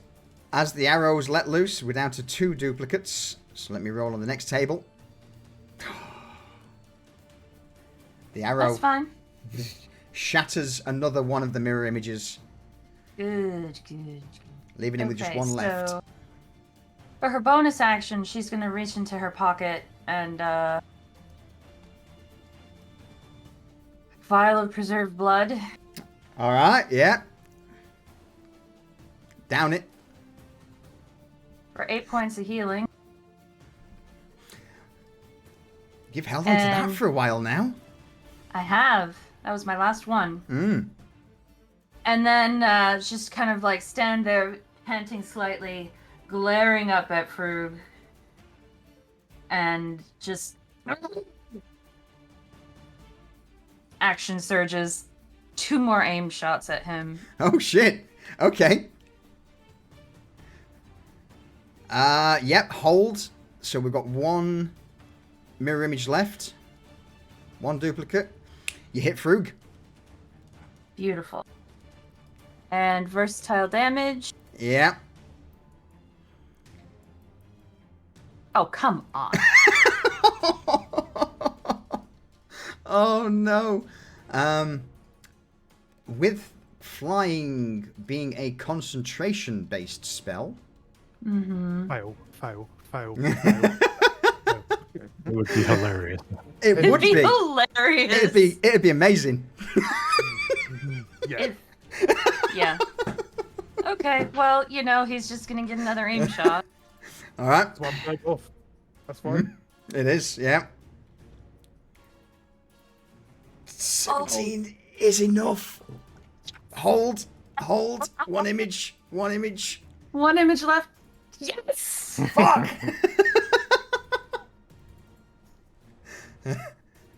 Oh, that's better. Oh! 13. Oh! Alright, hang on. Oh, shit. Fail. What? He's going to use his second. That's fine. So, after the second shot, she kind of stands and she goes, "Oh," as that 5 damage of poison Acid. damage hits her again. Yeah. Acid damage hits her, and that's going to be the end of her turn. Alright. Frug is going to first move in a diagonal line down, reducing his height by 30 feet. So he's now going to be at 70 feet above ground level, which for you guys, it'd only be 40 feet above you guys. 40 feet. Yeah. 1, 2, 1, 2, 3. How many mages are dead? In fact, bear with me. So, surveying the area, Frug is going to not see that. Never mind. Okay. Think yourselves lucky that was a fucking shit roll. Alright. So. Shit, that's changed things. In that case, he is going to, as his main action, he's going to be an absolute piece of shit. Fuck it. He's going to use his last 3rd level spell slot to cast haste on himself. And What a bitch. drop flight. With him being 40 feet above you, he begins to plummet. At 20 feet from the ground, his cloak seems to billow outwards. This cloak automatically casts Featherfall on a wearer if they fall more than 20 feet. While wearing this cloak, you can also use a bonus action to make it billow dramatically. He is going to slowly drop to the ground, but he is hasted.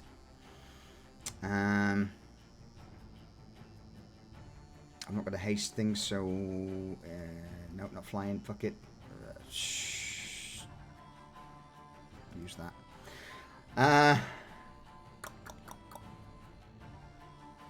He's got one action left. Yeah, fuck it. Why not? Let's just go...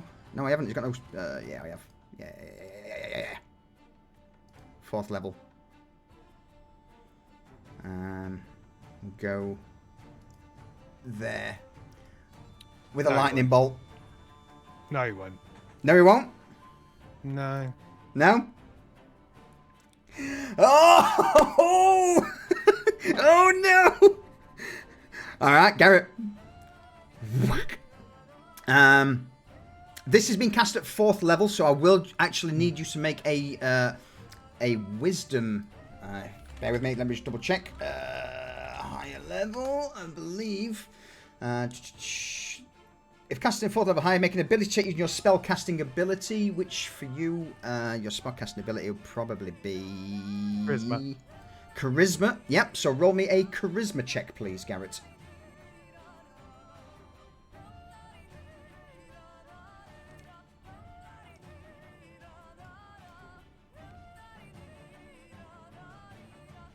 Fucking smashed it.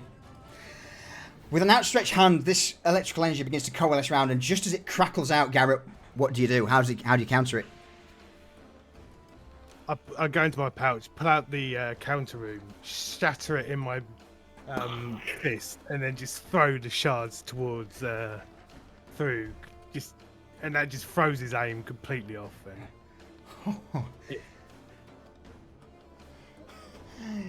You have some interesting toys now, don't you? And you are certainly starting to gather my ire. That's going to be the end of Oren's turn. Before we get to Vanya, do you want to... I've just noticed it's been nearly 2 hours. Do you want to call a quick pee break? Yes! Yeah. All right. In that case...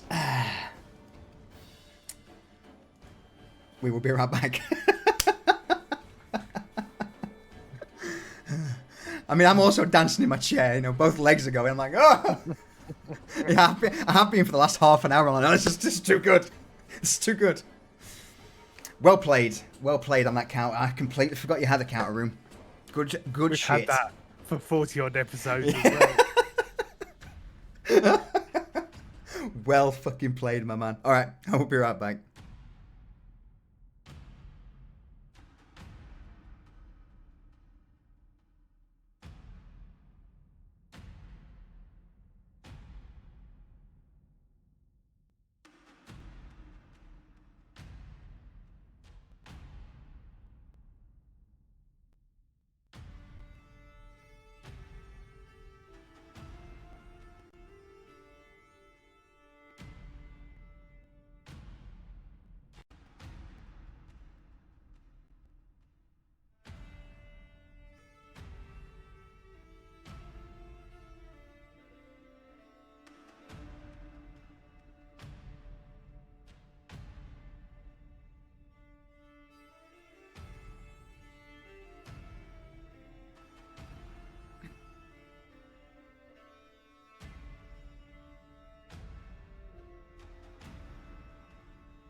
A pea and a beverage.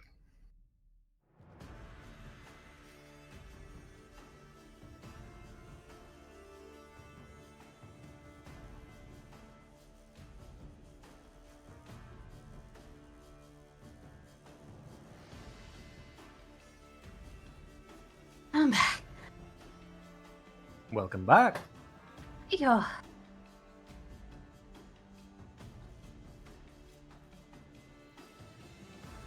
Welcome. It's like a good fight so far. I am having so much fun. I'm loving the fact we're getting to use all of the things we've hoarded Yeah. since like the beginning of the campaign. Yeah. Oh. How much I've just got this mental image of this fight going on, and that coin's still talking, Yeah. just narrating everything. Oh yeah, absolutely. Absolutely. Shit talking everyone. Look at this wanker flying down from the sky like a fucking pigeon. Oh, he's falling like a rock. Oh no, he's not. He's flying. No. Yep. There we go. Look at him settle down. Oi. Flurry wanker. Yeah. Look at you with your billowing cloak. Way. You I imagine fucking it's shit. heckling like one of the like at a football match over there. Absolutely, Like the crowd yeah. will heckle. Yeah. That's exactly the sort of thing this loud coin's got. You know, it's got that typical football hooligan style chant to it. Where you shit? Oh, yeah. Look at you, you shit.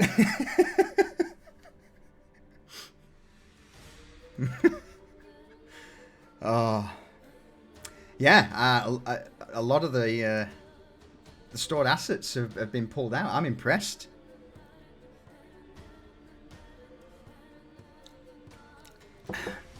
Enjoying yourselves though. Oh yeah. Good. This is delightful. Oh yes. Gotta. Apart from you. Fall on your arse. It is what it is. Everybody gets bad rolls once in a while. All right. Still done my job. Got everybody to focus on me instead of other people. You have. And the others, again, Yeah. you know, dove out of the way because of the smoke. So you've not had to deal with them yet. I've drawn 2 4th level spells from Fruk that could have hit AoE on the group, so that's worked out. Also shattered 2 of his 3 mirror images. Yeah. Pulled out 2 legendary resistances. Legendary resistances, yeah. That's my job. I'm doing my job. Vanya, are you back? Yes, I am. And I was wondering, do I have the contract of glory right now? I would say yes. You Okay. would. But let me just double check something quickly. Please let it work in my favor. Please let it work in my favor.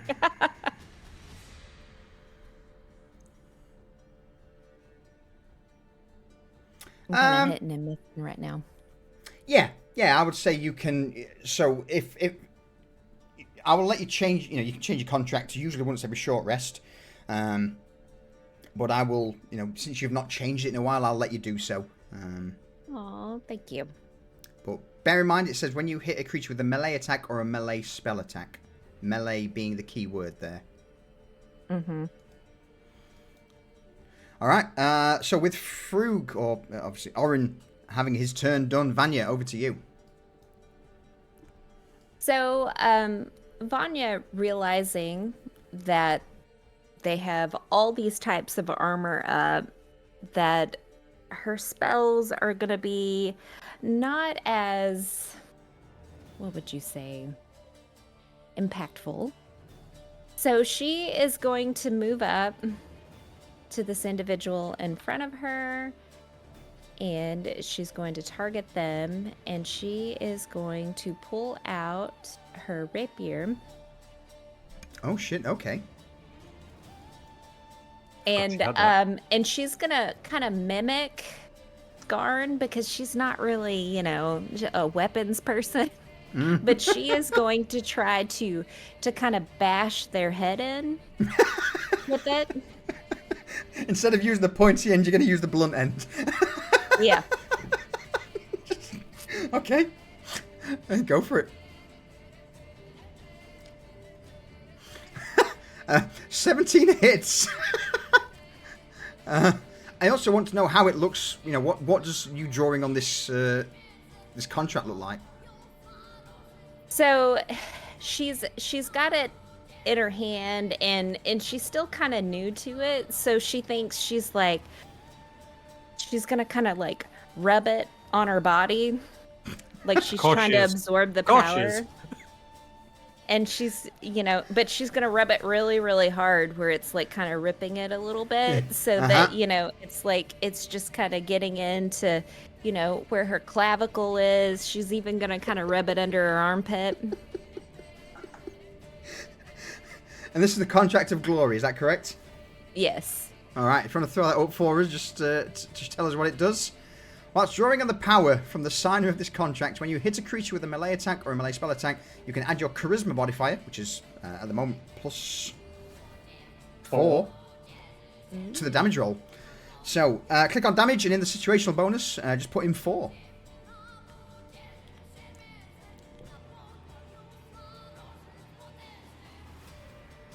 It's not a bad roll. Just say you hit him with the blunt end of it. Yeah, try the blade next time. You might kill it. Maybe somebody could like yell that out to her so that she knows how to use a melee weapon. And then you just hear the coin. Fucking hell, look at you use the pointy end, you stupid bint. And she's gonna kind of look and she's gonna look down. She's and she kind of takes note of that. And then she's going to use a bonus action for Bardic Inspiration on Desmond. Okay. Excellent. And then, since she's right beside him, she's going to kind of lean over and then kind of put her chin on his shoulder because she's kind of happy with herself. And she's going to say, amidst the shadow of doubt, let the light of hope be your guiding star, like what I just did, with not knowing what to do with this. But I did it. So why are you whispering? I don't want to inspire anyone else. Okay. Seeing this sign of affection, is that you done, Vanya? Yes. Cool. Orin is not exactly happy with how this is all going out. So, Vanya.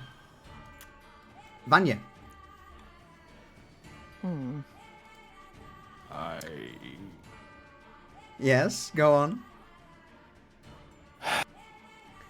This is a little bit out of order, but I have a lot of these things. If I feel like she's about to get targeted by something, I'd like to bait and switch. I'll burn my last stand for it.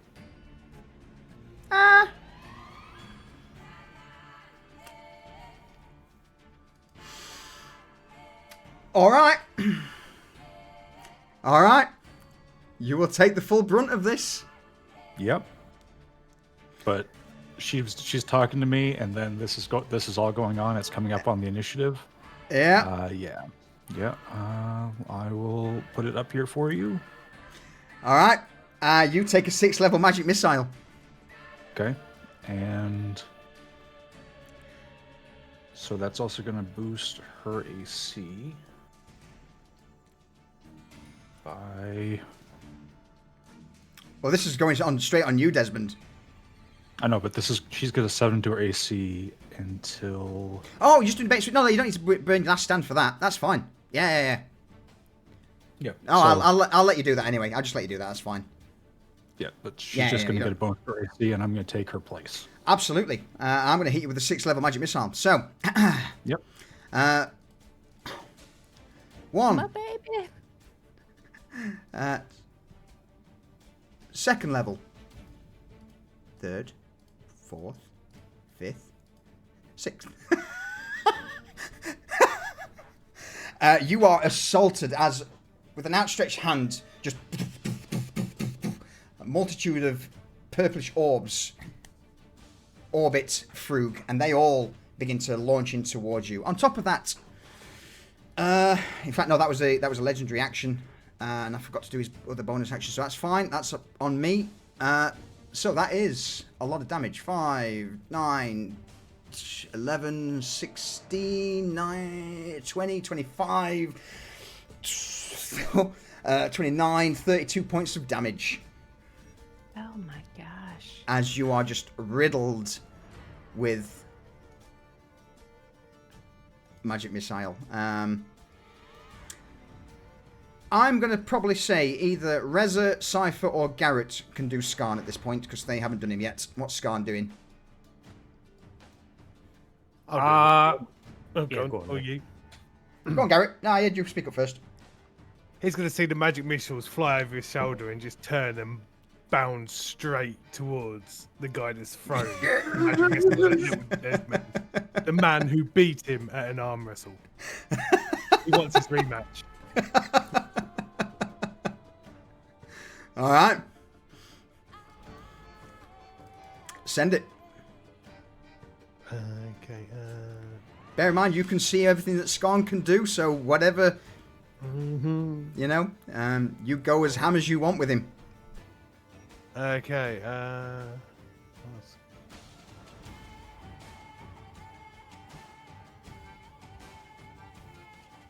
Okay, we are gonna go in with the.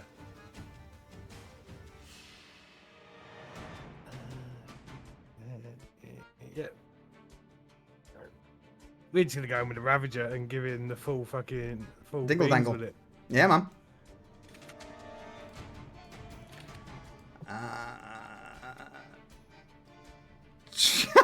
25. Yep. How's that last mirror right. image doing? Bear with me. Let me double check. So. Oh, all right. So as Skarn brings his axe down, it crashes through the last of Frug's mirror images. He would still have his mage armor, and he would still have his fire shield up. Oh, I've done that in the wrong order. Bear with me. That one and that one. Cool. All right. Yeah.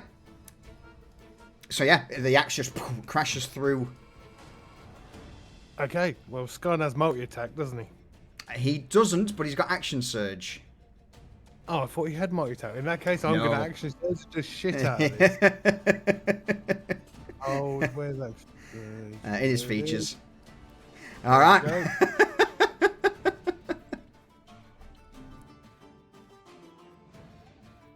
Yeah, Okay, and we'll give it another go. absolutely. 21. Even with shield, Frug can't stop it. It hits. And we know Skarn's got nothing in his offhand, so this is versatile. Oh no. Oh no. Ouch. Oh. Yeah, it easily cuts through into Frug. What I will also say with that though is, due to him having the fire shield up, let me just double check what that would do. Whenever a creature within 5 feet of you hits with a melee attack, the shield erupts with flame. The attacker takes 2d8 fire damage from a warp from the shield.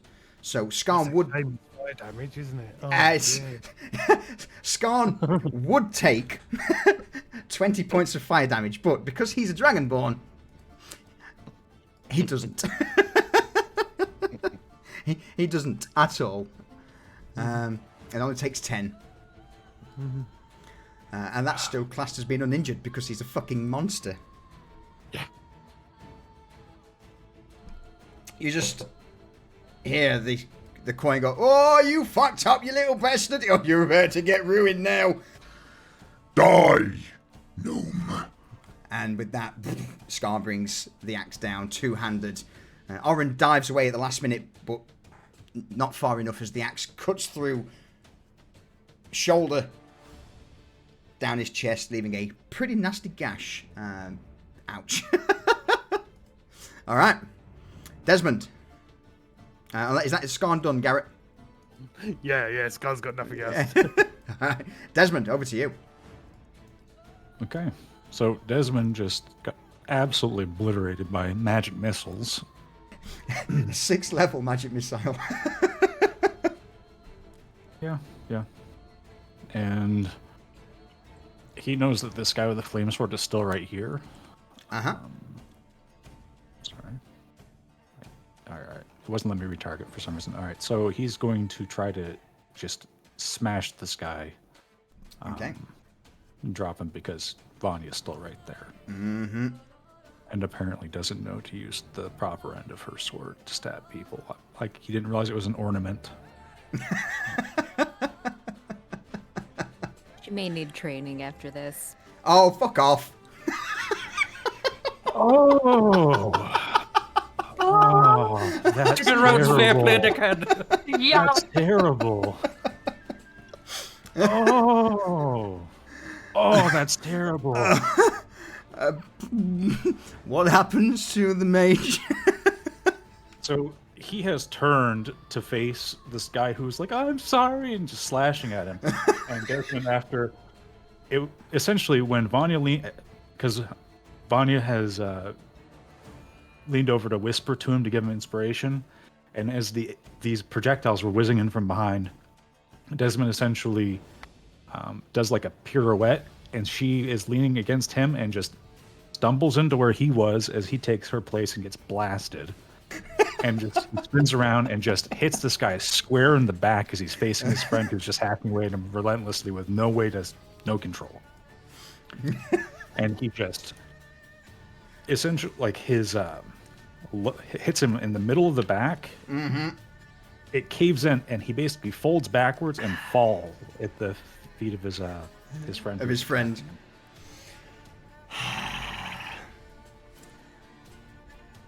His friend is like, Dave, no! Whilst also trying to carve away it with this flaming sword. Dave, I'm so sorry, but no. I'm so sorry, no. You probably just hear from the back of the room, "Oh, fucking spineless, mate. You're spineless, way." So I've taken the movement that I needed to move with Vanya. He's going to step up, and the guy who's swinging the other flame sword, he's going to just take a swing at him. He's just going to step over. That guy's under a crown of control. You'll be able to see this because he has a crown on his head. Then it's going to be this guy. Oh no. I'm willing to bet I don't get that again. So He's critical. 15 is enough. He's not in a good way. No, he's not. No, he's not. He's very not in a good way. Desmond, round 2. What happens? So seeing the crown as he's coming in for the swing at this guy, he just diverts at the last moment, and because of that, it acts like a feint. And this guy who's just looking at Vanya because she's just tumbled towards him, the Iron Hand, the giant bird in the sky, as it were, just swings forward and just careens to the right and comes down on his knee. Mm-hmm. It shatters his lower leg, and he just collapses down on the ground.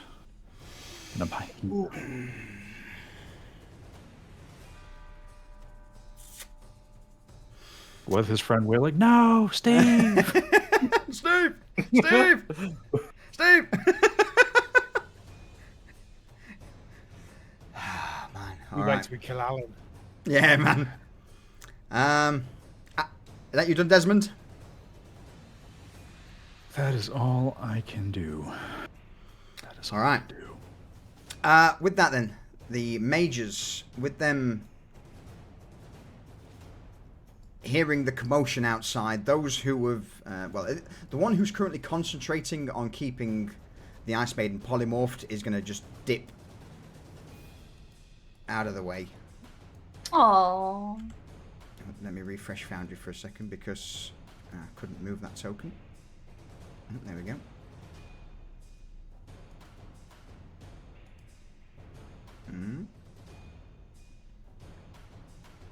Do we have issues with Foundry? No, there we go. Good. All right. The others are also now going to move in to survey what's going on, especially now that the smoke's cleared. 30 foot of movement, 25 to there. Yeah, we'll go to there. Actually, that guy's going to remain back a little bit there just to provide a bit of cover. That mage is going to, at the bottom, is just going to keep casting, or keep the concentration on the Ice Maiden. These three. Do they understand the Crown of Thorns? Oh, go on, Desmond. Yeah. No, I was just around. I didn't say anything. Absolutely. They at least one of them would understand what's going on there.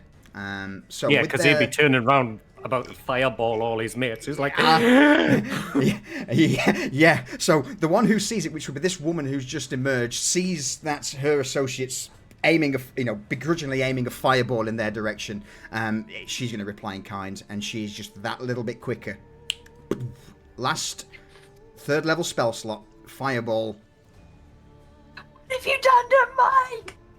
Yeah, I'm just going to go there. With a quick whiz of the hands, this fireball bursts out. I'm going to need everyone to make a dexterity saving throw. DC 14. I'm going to do the mage. Garrett, you're fine. The mage, who was the target, crit succeeds. Desmond, you're good.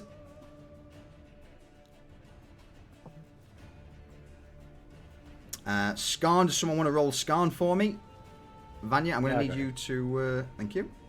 Oh no, Vanya. Oh no, Skarn. no, sorry, that was initiative. That was initiative, that's all good. Saving throw. Wait. Terrible. This may be in action. Hold on, let me see. Alright.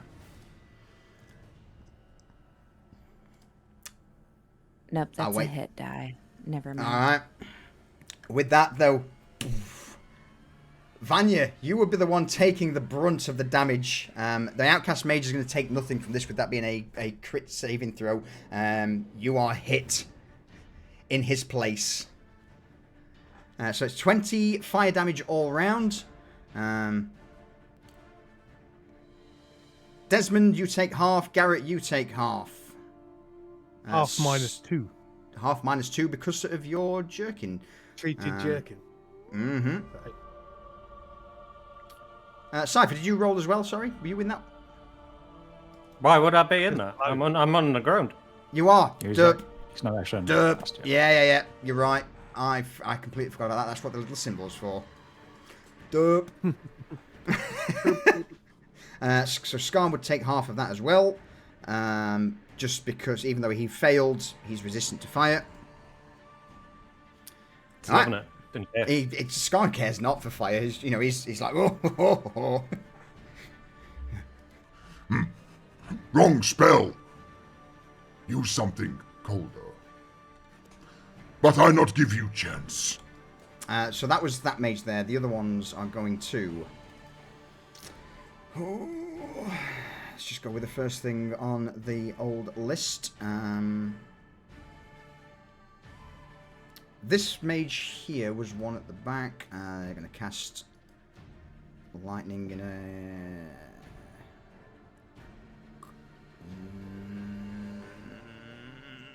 Alright, it's going to have to be at Skarn because I don't think they can see anyone Those there. pillars are like shit. Yeah. So he's going to lightning bolt Skarn. Someone roll me a dexterity 14 saving throw for Skarn, please, while I sort the other mage out. Dexterity. Whoa, loves it. Loves it. He takes half of that. The other one will cast on themselves. Actually, you know what? Yeah, in that case, the last mage at the far end. I need someone to roll me from Scarn. A wisdom saving throw, please. Oh no, polymorph. Shall I do this one or someone else got Yeah, it? go Yeah, on, you go on. go on, go that for way, it. That way we can blame you. Wisdom save? Wisdom save from Scarn, please. DC 14. Please, come has a on, plus please. 1. Oh, I saw the 3! I saw the 3! Son of a bitch! Alright, Scarn is not turned into a rat. You just hear the coin from the back just go, fucking hell, you three, you're shit. Oh, you call yourselves mages? Oh, I've seen more better shit slinging from peasants than what you can do with spells. Cypher, over to you. First of all, the outcast mage is going to fireball his friends and then Oh, yeah, charge at it's them his madly. turn. Yeah, absolutely. Fireball his friends. Yeah. In that case. Friends in the corner. Absolutely. Yeah. He Turnabout is fair play. does, and he has a single 3rd level spell left, so he will indeed. Is he? Oh, wonderful. Yeah. Boom. All right. With that gone, then, his friends are all associates. They're going, no, Dave, no. And at that, they are all consumed in fire, and fucking hell, all of them. They all fail. 25 points of fire damage, apart from the one at the. In fact, the one who took the brunt of the blast is going to double damage. So that.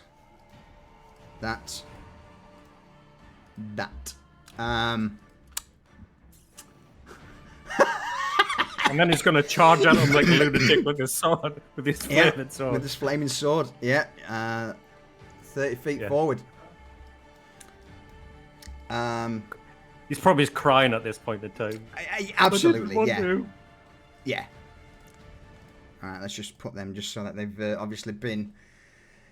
That's just dead. They're dead as fuck. Yeah, you just see another second eruption of fireball as one of the mages is instantly incinerated. The other two, caught by the blast, their robes immediately immolate. Screams fill the air. Cypher, now over to you. As you are below. I guess you're coming up, or? Yeah, we're going up. Okay, cool. So, yeah, so I'll get pretty much not the edge of the ladder. Yeah, I'll let you get up, man. I'll let you get up, that's fine. Yeah, so I'll get there and be like, hello there. Oh, man. How much of a knob am I? You Yes. know what? I'm a proper knob. Yeah. Yeah, man. Yeah, why not? Why not? Because I can, and I've still got 3 sorcery points left, Yep. we will have another Angry Wraith. All right. Because why not? Why not? Okay, where's this going? On who? Well, out there on a Yeah. little ugly gnome. In that It's a case, tough face. he is going to cast Counterspell at 5th level. I see. Wonderful. Wonderful. block that. Okay. Fuck. So that was my bonus action. As my action, Uh-huh. I'm going to cast Legion right behind it. All right. Yep, that was his reaction. Drop it down. How about there? About there. Yeah. So. Can't within 5 feet or into the cube for the first time. It's kind of should make an attack using your melee speed. Yep, that's fine. So. 27? Certainly hits him. 17 necrotic damage. Oh, I should have took the first one. Okay. With that, as Legion reaches out and grabs him, something here kicks into effect. And that would be his contingency. This was something that was set up previously, and his contingency is basically when he gets to the point of a certain threshold of life, it immediately kicks in with Misty Step. And he is going to pop over there.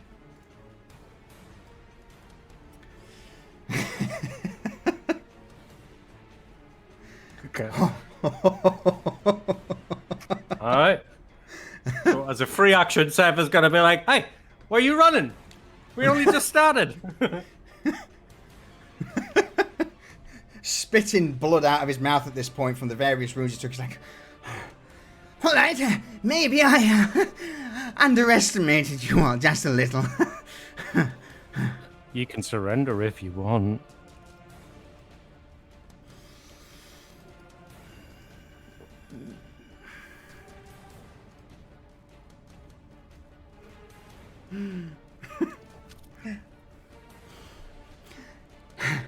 Don't worry, this is not over yet.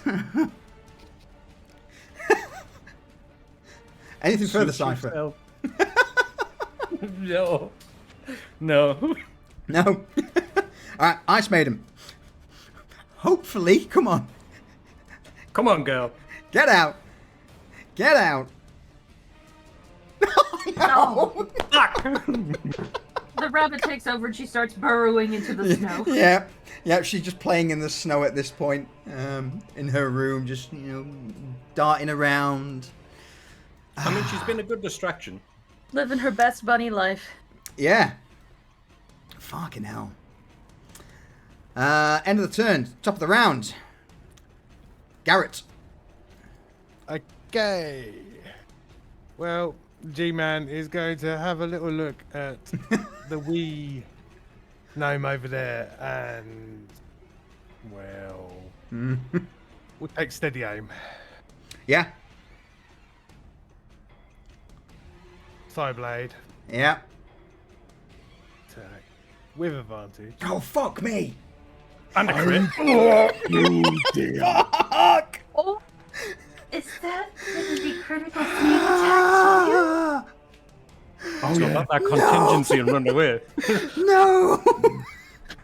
So we'll start with 14. And we'll sneak Can I attack. do anything?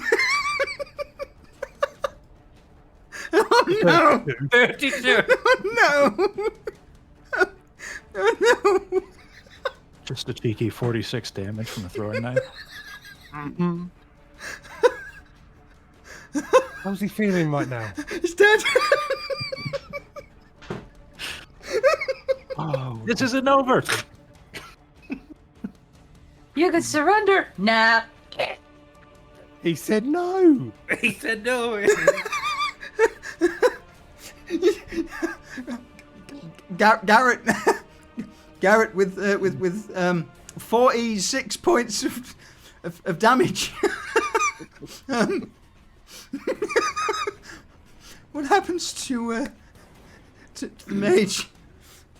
Right. Well, this whole situation was born from Frug and his posse having a creature of the Winter Court. And this was designed to upset Garrett. And all through this fight, Garrett's side knives have been taking on a more torturous image. They're normally sleek little, like, dainty daggers, but these are hook-pointed, barbed. They're fucking horrific. And with this last aim shot, Garrett's just whang, and the dagger's just landed straight in Frug's forehead, and like a shard of ice going into his brain has just minced him. Yeah. With his body stiffening Frug just boom collapses. The whatever spells and incantations fade, and he drops to the ground, dead. Well done. That felt good. I'm not gonna lie. Well that felt done. Good. But it's not completely over just yet. There's still some mages. There's still a few mages left, and in spite of Frug dying, they do not want to suffer the same fate. Mm-hmm.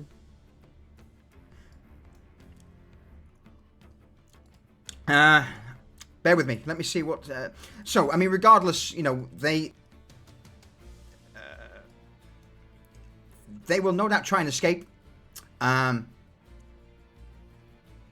they're still mages. They're still intelligent. They're not just going to turn their back and flee. It's very much going to attempt to be a fighting retreat. Garrett, any further... any further actions? I mean... I still have a dagger, though. You know what? Fuck it. I'm going to take a couple of steps. So I'm round this pillar. Yep. And this magey boy here. He's going to eat it. Oh, man. 22? 20... yes. 5 extra duties on him. 5 is exactly the number you need. This mage whose robes are currently burning, she's trying to put them out as she's making her way towards the stairwell. What happens?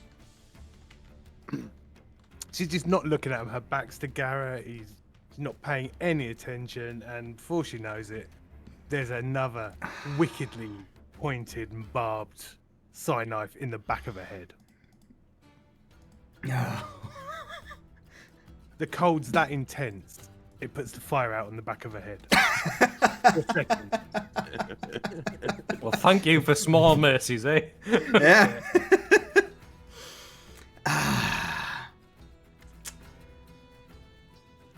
Son of a bitch. Anything further, Garrett? Any movement? No, actually, yeah. What I'll do now is I'll just walk up here and stand behind this little fella. Yeah. You're just here. Is that little bastard dead? Oh, I told you you were shit. Oh, not a chance. You're dead. You're dead. You're very, very fucking dead. God damn it. Reza.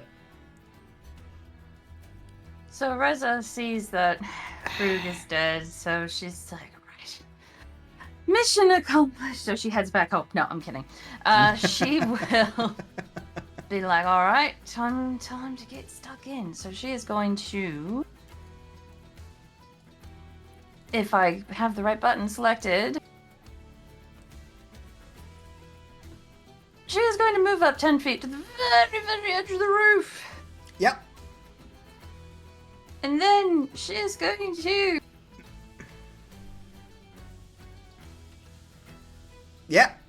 Misty her way onto his corpse and just dance on it for a second.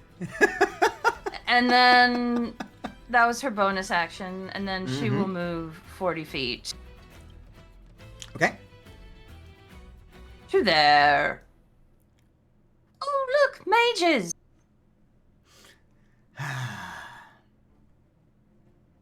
Yes. One left. Oh, there's 2. There's the one who's currently hidden around this corner somewhere, keeping up the... Oh, yeah, that hits. Yeah, that hits. I can't even shield that. 6 points of damage. The arrow hits the last mage, or one of the last mages in the chest. He recoils. And then she's gonna see over this dead body, that one heading for the stairs, and be like, no. In fact, actually looking at this turn order, I don't think there is anything that I can do to basically, with Reza, Vanya, Skarn, and Desmond going. Do you want to play it out just to get rid of the last two? I fucked up and can't target anything now. So I'll finish my turn. So she's gonna fire a second attack at the guy at the top of the stairs. No. Having took one arrow, he just ducks as the second one flies overhead.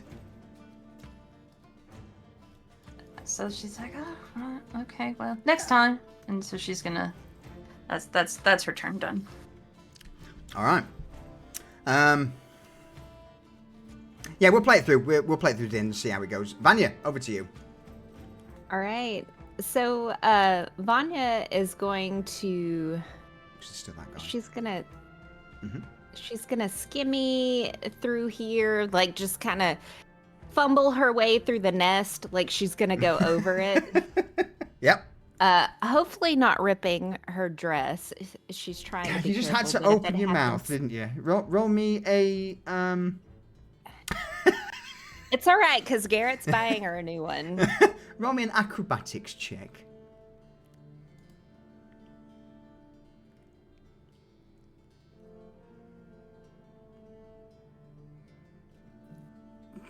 I would say the hem's caught, a few threads come loose, but nothing too serious. She's not going to let it distract her, but she's going to make a mental note that she's going to need to hem that later.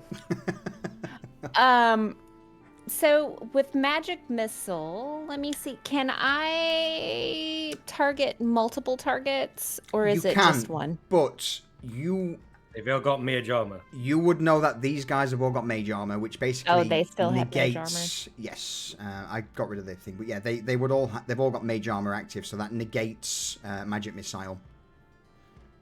Mother, Completely. I thought maybe that was gonna drop whenever that guy. Well, what do I want to do now? Let's see. I've already done my full movement. Can she? All right. Anything else? You know what? Anything She's else gonna- apart from magic missile? She's going to. I mean, but anything else, like, they're gonna have, like a, what do you call it? Like advantage against? No. It's just No, they were Okay. just slightly better at being willful than most thugs. In basically, from a mechanics point of view, their wisdom's a little higher than what you're used to, so that's why they're slightly better at saving against wisdom-based spells. Okay. It's not an well, advantage. so she is going to roll, or she is going to, she's going to do Arcana Kaleidoscope. I can't even talk. Yeah. To the guy on the stairs. Okay. Send it.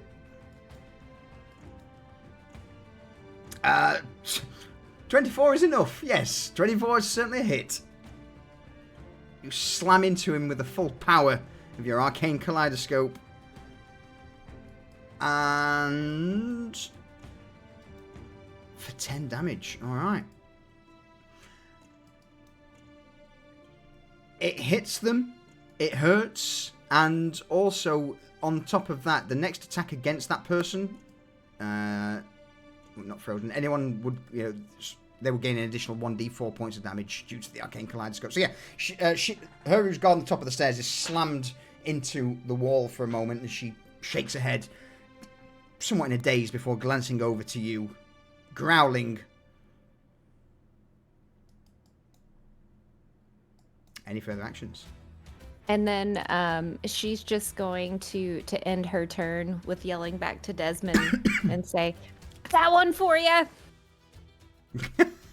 And then that's it. Who's not used Skarn yet? Reza? I did one wisdom save roll, but I can. Yeah, but you've not used. Yeah. I'll let you. Yeah. What's Skarn doing? Skarn, since he's a big boy, he is going to. What's his movement speed? 30? 30, yes. Again, if I clicked on the right button. So good. How does he move through here? Because there's no way he can squeeze between Reza and Vanya. He can pick you guys up and move you out the way.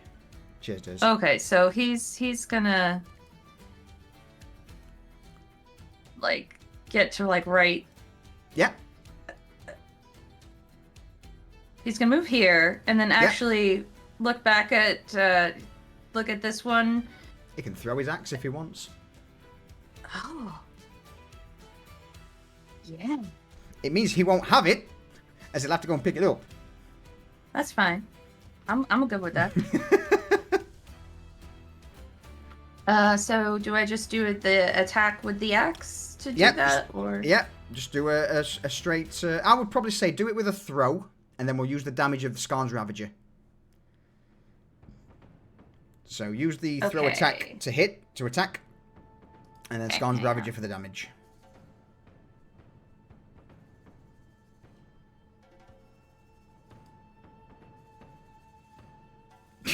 Yes. So probably just normal damage or versatile damage. It would be normal. It would be normal with the Ravager. Okay. So it's just throwing it at someone. Not that it's going to matter, because it fucking hurts. What happens? Oops, so this guy is like, he gets... It knocks him back 5 feet and pins his dead body to the ground. Yeah, another one dead. And then Skarn's gonna use the rest of his movement to kind of like walk around to start going to get his axe. I get my axe.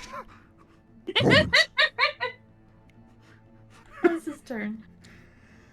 All right, Desmond. All right. Desmond knows that there's at least a couple more scurrying around over here somewhere. 2, 3, 4, 5.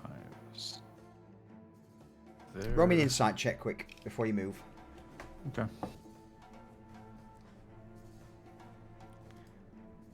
Normal. Never mind. Carry on. Yeah. It's not that strong suit. Desmond's just gonna go to like there-ish. Okay. And just wait there for now. You hear panicked breathing directly around the corner from you. Yeah, I'm thinking that, yeah. Yeah. Outcast. Is that you done, Desmond? That'll be Desmond. Yep. Alright, in that case, Outcast Mages, that one at the top of the stairs is going to flee like absolute fuck. On her way down from the stairs, though, having been shot by Vanya, in fact, as she gets to the top of the stairs, she's going to stop for a moment, look at you all, and... This one's been on the defensive of the stairwell for all of the fight. Oh, no. Oh, no. Oh, how much of an arsehole am I? Do what's appropriate for the character. Yes, is the answer to that question.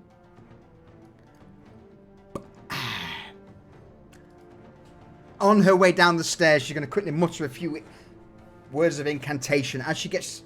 Before her lower body drops down, she's just going to blast out with a fireball to the group before spending the last bits of movement to go down the stairwell. Who's in that? Everyone bar Cypher.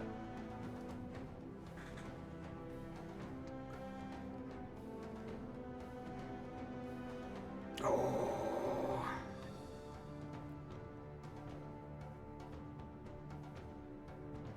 There's some really good saving throws. Really good. Outcast Mage needs to make one as well. Dexterity saving throw. And so does Skarn. Skarn's dex is not great, but not that it really matters with it being fire. Never mind. As Skarn steps out with his axe, he is the one who takes the full brunt of the blast. I would... Basically, yeah, he'll take full damage from this, but...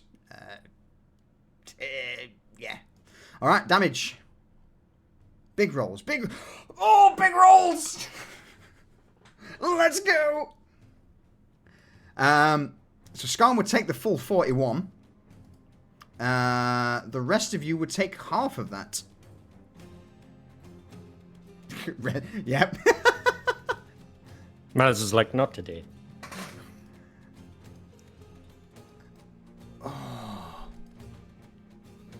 Oh no. How's everyone looking after that? Desmond's at like -16. So he's gone. I've got 2. -16. I mean, it's not your thing. It's not it's not out.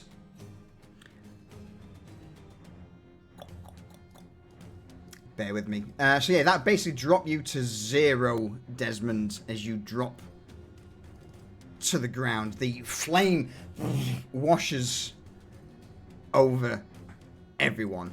God, that was fucking painful.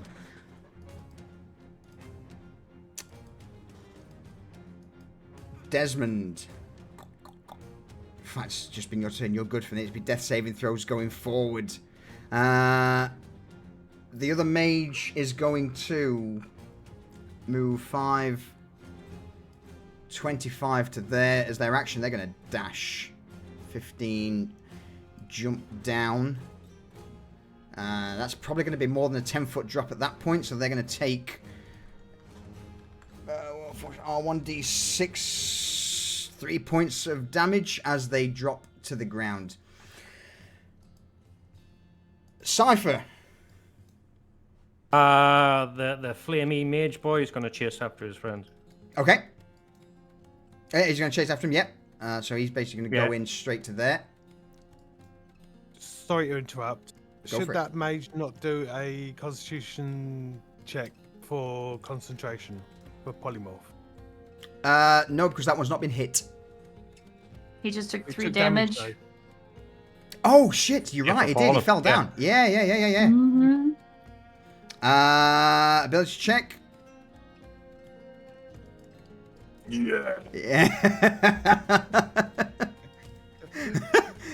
Yeah. At this point, it just doesn't care about the polymorph. You know, he's just whoop, jumps down, hits the ground, rolls a couple of times, and yeah, whatever thought of upkeep in the polymorph spell is gone.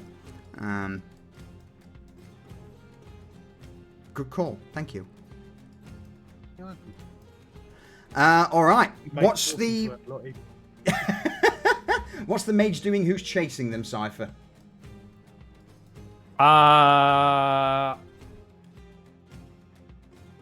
Probably just trying to stab him with his flaming sword because he's out of spells, right?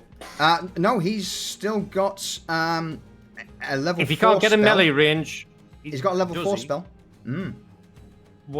What's he got at level 4? Well, he can upcast things to level 4. Yeah, fuck it. He'll just level 4 firebolt them. Fuck him. Yeah. All right. Yeah. Is this on himself as well? In fact, you know what? Normally it would be no because how rules is written. But roll me a Arcana check, Cypher, to see whether or not you can force this guy to detonate himself if you want, or he can do it on his way in. 24. Is he doing it on his way in or as he gets there? Oh, no, As he okay. gets there. Okay. Oh, all right. Is Reza in that on the No, very nope. edge? No. Okay. No. Okay. No. Oh, but you feel the flames. Yeah. So the guy himself, he will take half damage. The one on the stairs, who broke his or fell down the stairs, hurts, and the woman who fireballed you guys would take half. All right, half Plus of is the 1d4. question. Plus 1d4, yes. All right, so guy himself, half damage. Guy who fell down, full damage. Mage on the stairs, half damage plus. Vanya, roll me 1d4, please. All right. Oh, actually, it's 1d6 because she's. It is. That's fine. I will just add 2 to it and make it 6 since it was a max roll. Okay. All right. The answer to this question is they are all kind of fucked.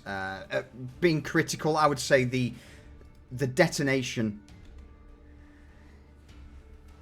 blows the guy apart as he just slams this fireball point blank into his friend.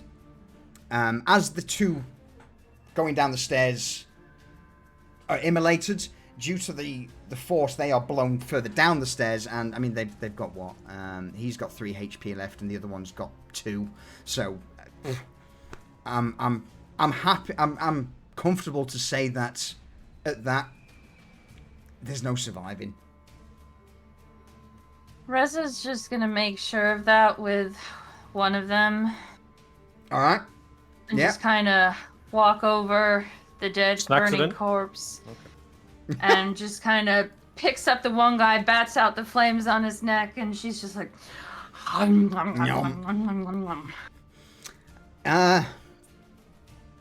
Roasted chicken. Nice. Vanya is going to go over to Desmond. At this point, I would probably say that certainly ends combat.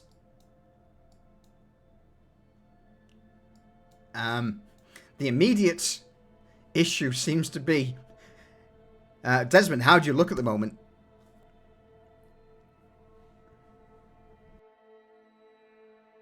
Sorry about that.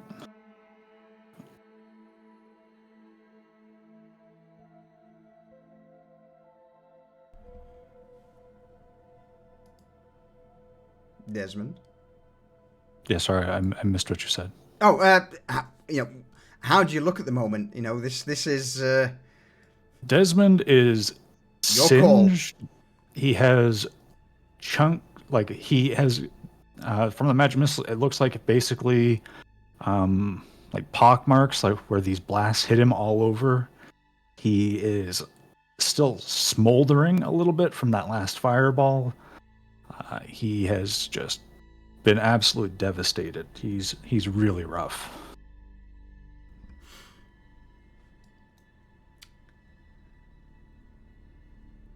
So Vanya is going to go over, and I'm assuming your body is like, dead weight, pretty stout, right? It's like handling like a marionette made of like iron at this point. So she's gonna kind of tug him a little bit. She's like, oh, I can't get his body up underneath me. So she's just gonna kind of like his head's like a heavy bowling ball is gonna, she's gonna put it between where she's kind of sitting cross-legged with his head, and she's gonna pull out she's got a potion. You got a few portions, actually. Yeah. And she's gonna use her... Please don't let this... She's gonna use her potion of healing on him. Okay. And let me target him really quick so that this doesn't go the wrong way.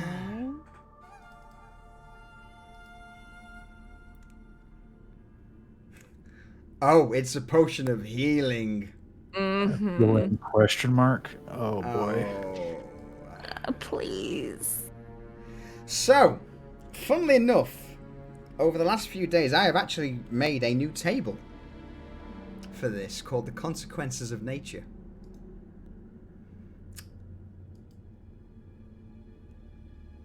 Oh.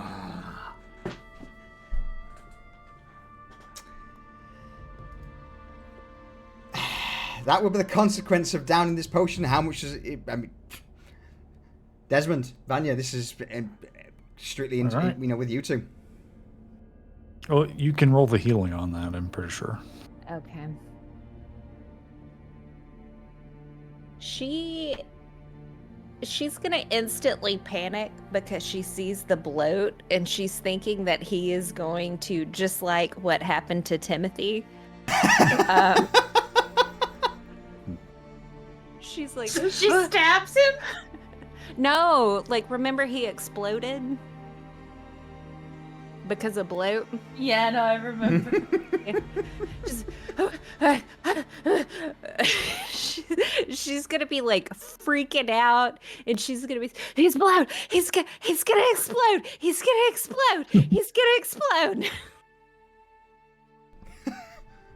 So she is going to she is gonna make like an incision, but not like stab him, to like let some of the air out. Roll me a medicine check, please. A disadvantage. No, just normal medicine check.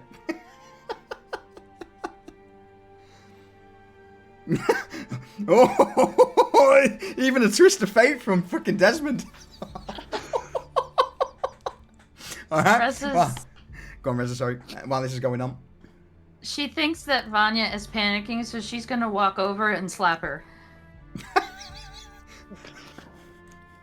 How hard? Like, just... Reza's feeling pretty shit at this point, so not super hard, but like... Okay.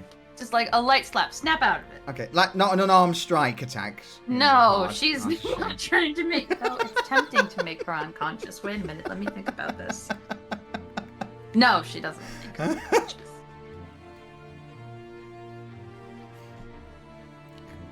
All right. Desmond, Vanya, to you. So she's just like ever so slightly, because she thought she's just kind of letting the air out, but not like just, panic stabbing him. But he's gonna explode. Desmond, are you okay? Okay. So while you're looking at Desmond, who's you have cradled here, he's not breathing, and his eyes flutter open he's been stuck, and not like he's alarmed because he's just been stabbed yet again after everything else that's happened.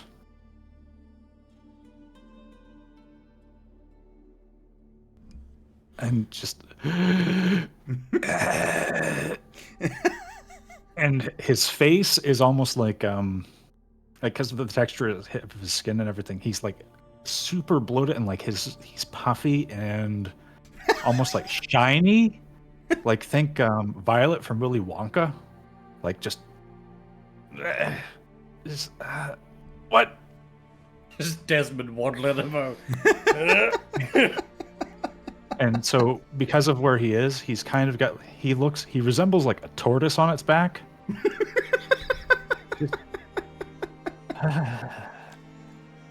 Vanya is not seeing that the bloating is going down with the stabbing. So she is going to try to push on certain areas of him to try to make the air go to where the stab wound is. Oh no. But she's just kind of massaging, like pushing and massaging, trying to make the bloat go towards the area, but not, she's not very strong, so it's not forceful. Fear not, I, Skarn, will do it.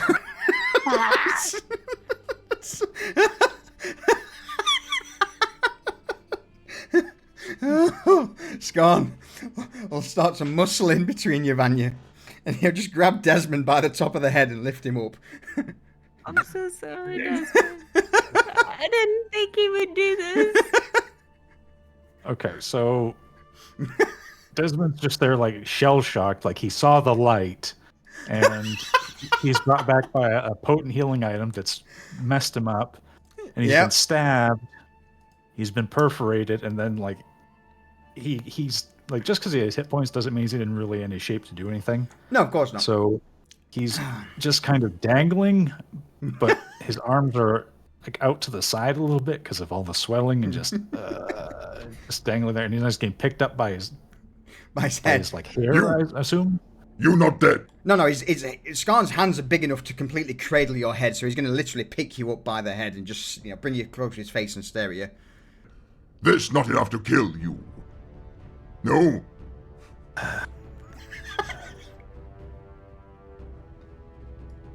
There was a moment. Could you just set me down? Just set me down. And with that, Skarn's going to put you on his shoulder, or like dangle you over his shoulder and just nod towards Vanya. And then he's going to pick Vanya up and do the same on the other shoulder to her. You both. Skarn carry. But not squeeze. Right, I'm not bloated. No squeeze. So with that, Skarn's basically going to carry Vanya and Desmond on each shoulder. He's probably going to look towards Garrett. Garrett, when done, take axe. Please. Yes, Skarn. When I'm done. I take. With that, Skarn's going to take the injured Desmond and Vanya just off to the side, put them down at the edge, just out of harm's way for the moment.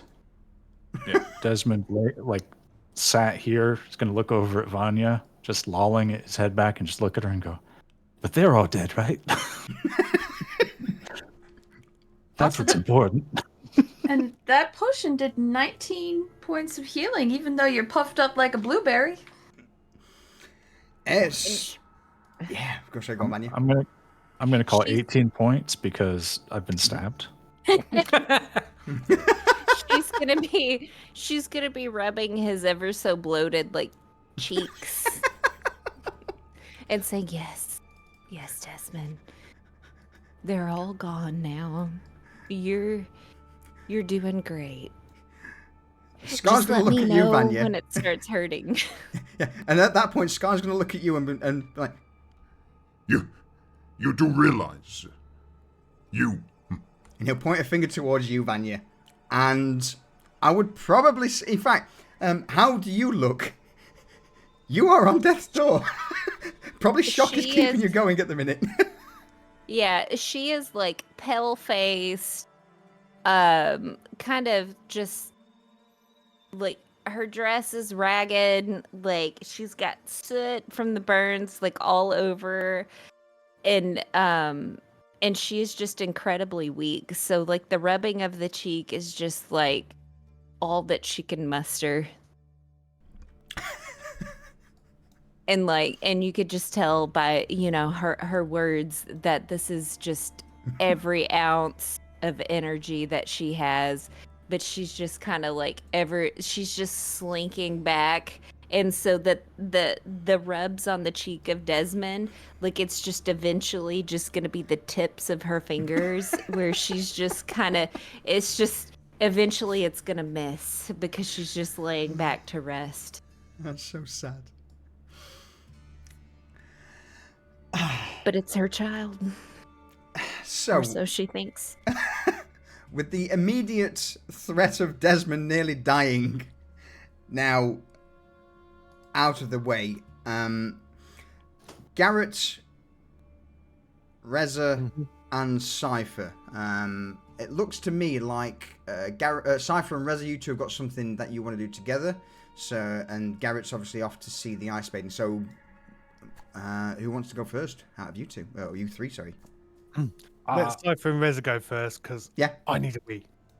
All right, fair. Well, just while he's having a wee, Cypher's dragging the corpse Yeah. of Frug over to where this nest is. Oh, shit. Gone. And Yeah, Reza. when Skarn has walked over to the group, Reza's like, I'm out. So she walks over to Cypher and is like, do you need a hand, Cypher? Hey! Yep. He's So heavier than he looks. She picks up the fucking gnome, Mm-hmm. cradles it like a baby, and says, where do you want him? And he just walks over to the nest and goes, right here, though. Okay. So Reza brings him over and sets him down Okay. where directed. While I'm doing this, you might want to take anything off his person. Off his person. Yes. So Reza is going to strip him of his clothing and all of the things on his body that might contain things, and just carry them in a bundle. Cypher will just throw you the bag of holding after he takes out a couple of pouches, throws you the bag of holding. Just put them in there. Good call. This cloak is really cool. Okay, I'll look at it later. Okay.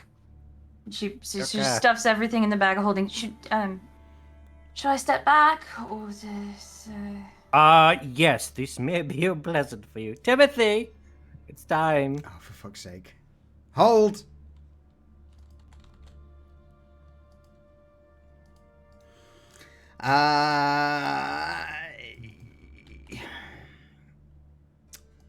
It would take him a while, actually, to get to you. A couple of minutes, moving through the ethereal plane, but eventually... Yeah, while he's doing that, I'm drawing a magical circle in lovely fucking black chalk. Black dust. Yeah. Round this fucking nest. Okay. As you're doing that, a few moments later, you hear the... at this point, I would imagine everyone could hear him. You know, Timothy has been practicing, and a ghostly visage of Timothy pops into existence. Hey! Hello. You called, my master. Oh, this is... Oh. It's time. It's time for what? Time. It's time, yes. Oh, shit. All right. With that, the ghost of Timothy claps his hands together. From off in the back, you just hear the... Look at all these wankers gathered around the nest like a bunch of twats. Well, what are you doing with that chalk? You're drawing a pretty picture. Reza walks over to the coin, picks it up, and puts it in her pocket. Aw. All right. It's enough out of you. And then she's gonna start dragging the rest of the dead bodies over to like that side of the nest, like piling them all up for Cypher to do what he wants to do with them. All right. In that case, Cypher. I think at this point it's pretty much on you as you finish.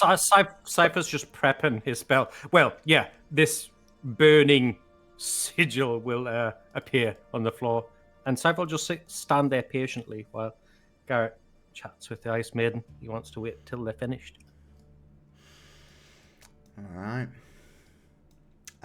Just quickly, if Garrett's still okay, Reza, if you want to check your inventory.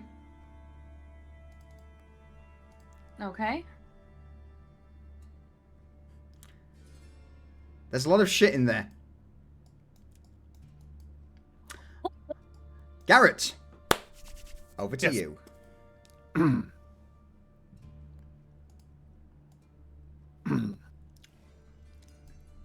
I blocked the entrance to the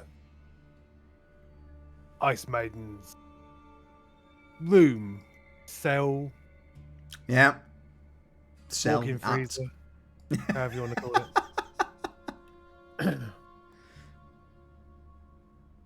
And the cold doesn't bother Garrett. Not in the slightest.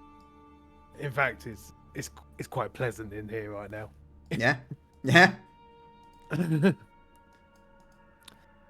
And he makes eye contact with the Ice Maiden and says, "It's over. They're all dead."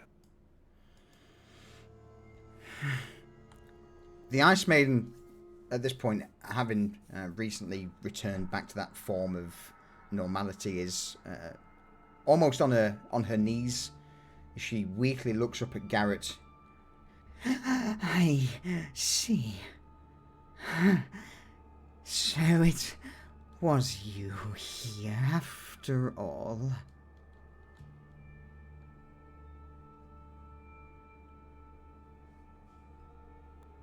Leaving you to them did not sit right with me. She'll weakly just bow her head. Saw an opportunity and thought it best to take it.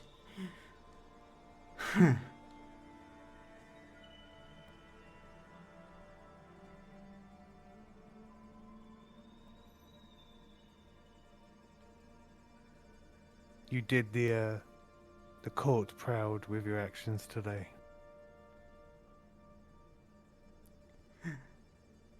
Thank you.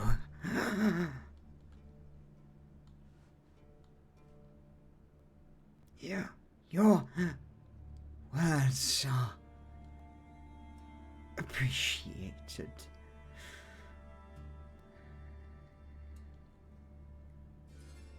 She'll begin to motion around the cell as she speaks. And I'm not sure how much longer I can remain here, but if there are ideas you have, I am more than happy to listen.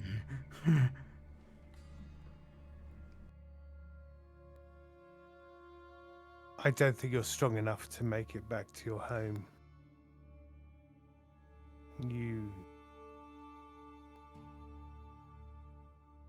I don't know how much time you have, but should you wish, I can return your soul to Queen Marb. That would be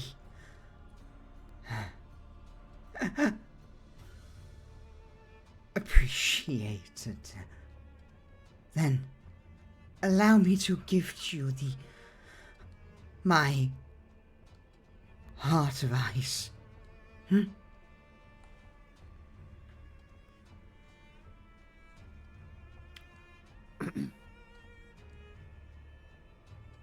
Garrett, you would instinctively know she is about to basically rip her heart out and give it to you. The central core of her being. Yeah.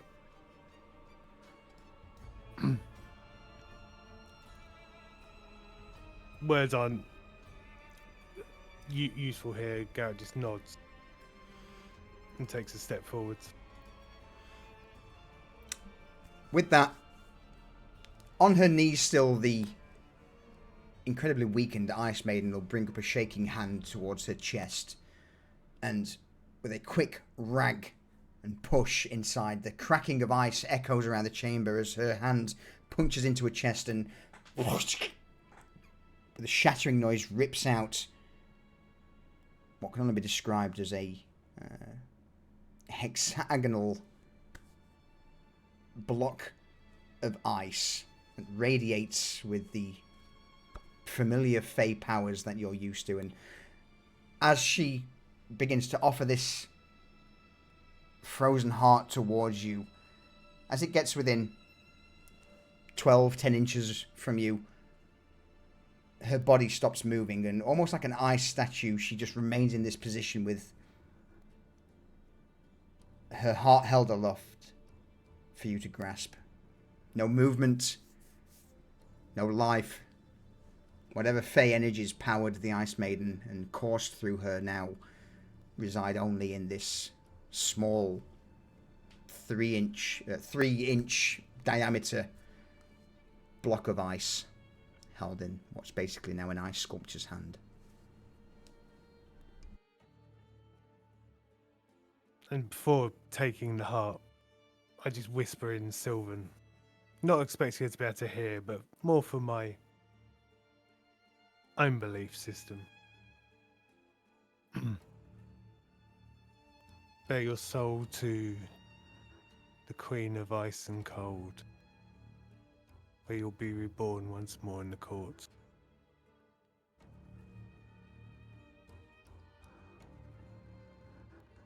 And almost reverently pick up the Heart of Ice.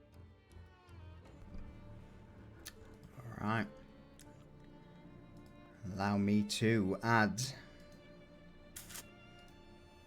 I'll not do it at the moment.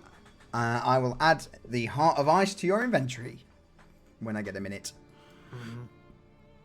But yeah, as you pluck this ice heart from the grasp of the dead ice maiden, it feels cold to the touch as expected. The continual mist condensation emitted from it, and you know there is indeed a fey energy, a life force that emanates from this crystal, this heart of ice in your grasp. Whatever spirit or soul that's inhabited the body is now firmly within your grasp. Mm-hmm.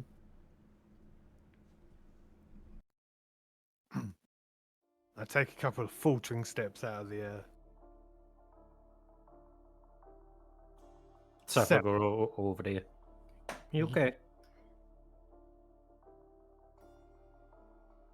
Yes. She's gone now. Back home. Cypher points to the thing in your hand. He goes, "That from her?" It's her heart. Oh. Puts his hand on it gently and goes, "I'm sorry."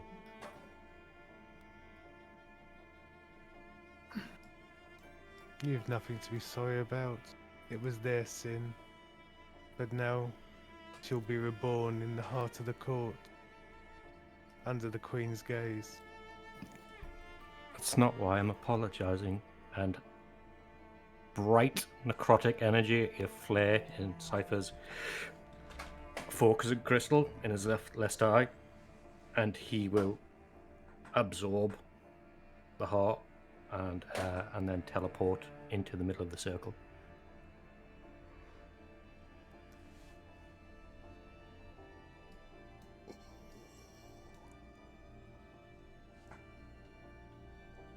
And I've got no chocolate slap left. Oh no. Oh no. And there he'll cast Speak with the Dead. With Frug. The dead Archmage, his gnomish body lying in the center of this mass of offal and gore, rises. Or at least his spirit would rise from the body. The echo of what to me? No. Oh, yes. There are worse things than death, Frug, and you will experience one. And he'll gesture to Timothy to take his place. Timothy, wordlessly, the spirit or the spectral visage of him moves also alongside that of Frug. And at this point, the rest of you would probably begin to feel the air growing heavy. What was originally that of wind is now whispers, voices that are almost behind you. The sound of the dead crying out in reverence, in anguish, pain. Cypher. So in Abyssal, I guess Teresa and maybe Vanya would understand. He says 5 words.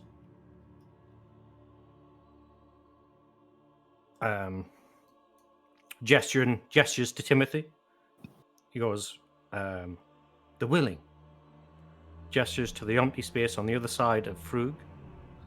The unwilling. And with a screaming tear, all of the souls in the area coalesce into a single avatar. It's like a malformed body with a million heads. In spiritual form, is just kind of standing there wailing. And then it goes, the unwilling. To the right of where Frug is. No, the unwilling was the thingies, and then it goes, the forgotten. And you'll remember last session, Cypher was touching the corpse pile. Mm-hmm. In the Piker district. In the Piker district. And a burning blaze. So like the avatar of everything and everyone that was forgotten in the Piker. Their souls are now pulled here, but they're very different. Like they're burned and twisted and charred, and it's like a burning skeleton standing there. He takes a step back and drops the ice crystals in front of him. He goes, the unnatural. And kind of a weak avatar of the Ice Maiden shows up. Not really there, like not sentient there, but just like a visualization of it. And then he points at Frug in the middle and goes, and the fool flicks his ring off and he throws it and it spins. You know that noise a ring makes when you go ping? Ding, ding, ding, ding, ding, ding, ding. Yeah, and it's making that, but it's in midair and it's just spinning and spinning and spinning, and everything slowly gets drawn in to the ring. At this point, there is a pillar of light going up into the sky, and if it was daytime, you might actually see daytime as the sky is split.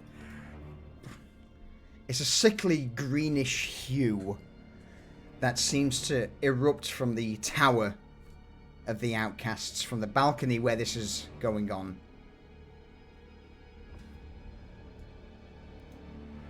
Cypher.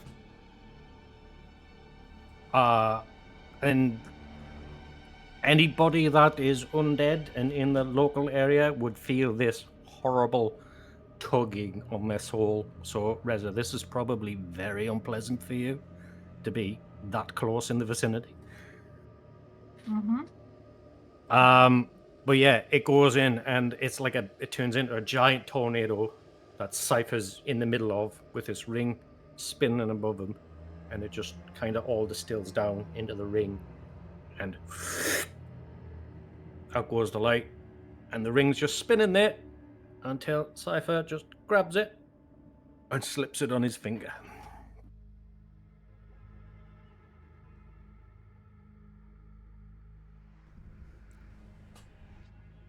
And everything goes really quiet. Reza would have fallen to the ground. Because with that pain, like, in her soul, on top of everything she'd been hit with in battle, she's just on the ground, panting, looking up at Cypher, like, what the fuck did you just do? Just the first step.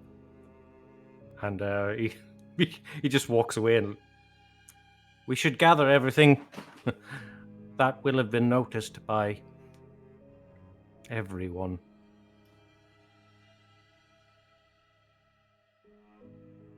This light, this pillar of green, sickly, necrotic energy that shot into the sky would indeed have been noticed by everyone.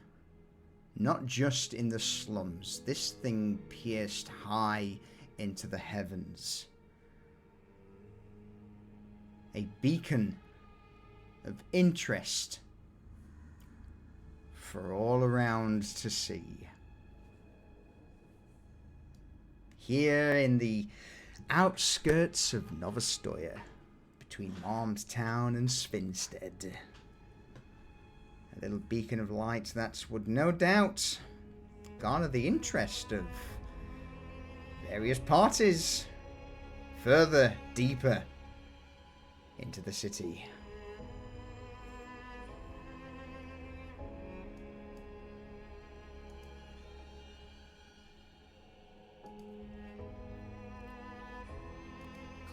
Cypher can't bring himself to look at Garrett because he knows he's done him dirty. So he just walks away to be about his business.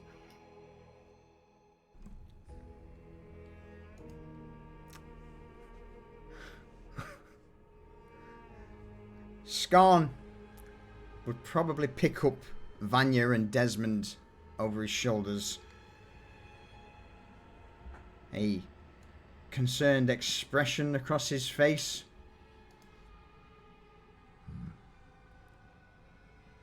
I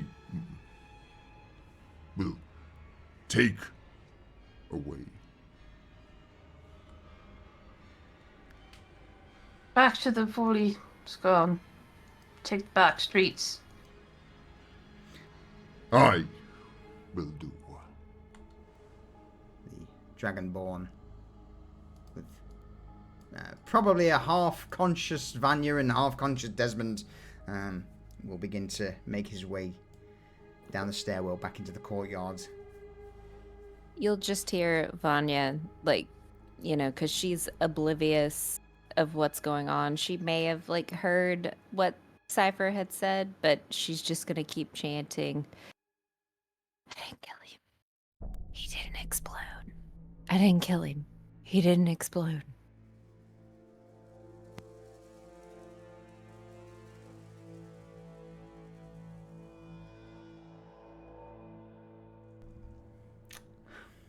At this point, as DM, I'm going to call a quick BRB before we close this out and see what happens after that little ritual there.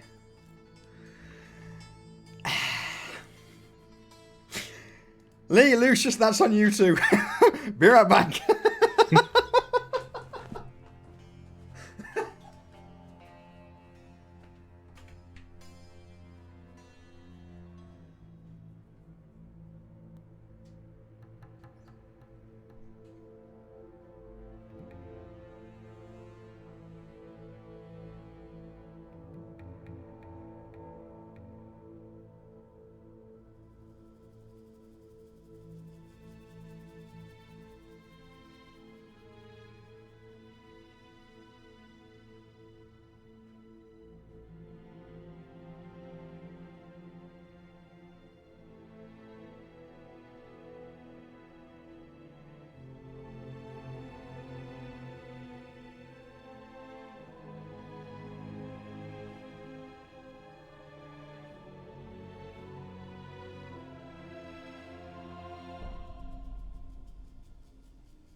I'm back. Welcome back. Thank you. Back. Welcome back. Thank you. That took a turn. I am never left. Same.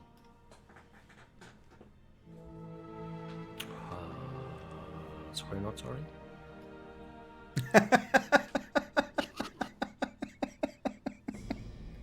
Emotional damage. Oh, betrayal, the shame. What a session of betrayal.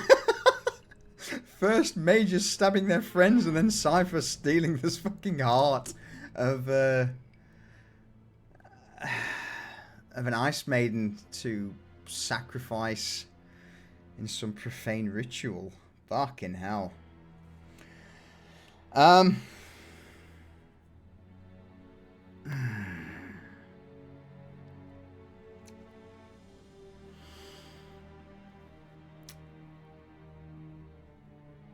I guess my question now actually would be more along the lines of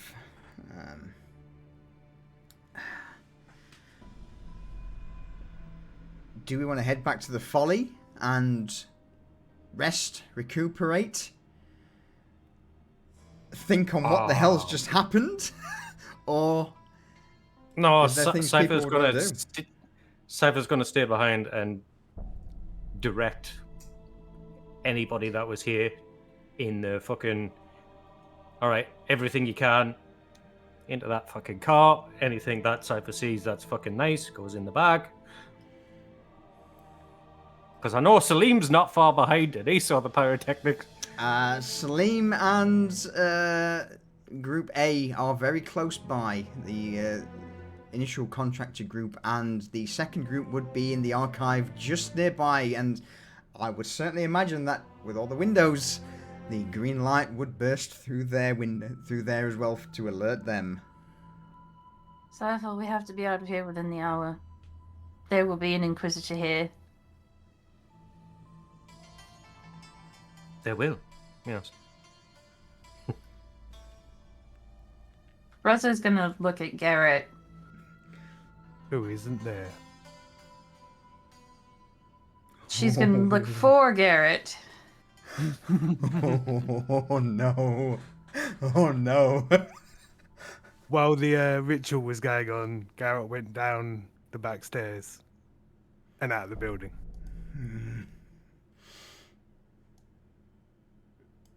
Seeing that Garrett is gone,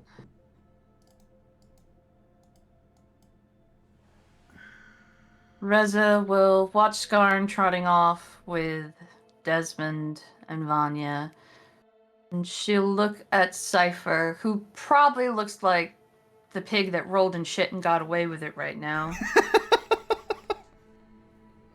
And she's just gonna take off on her own.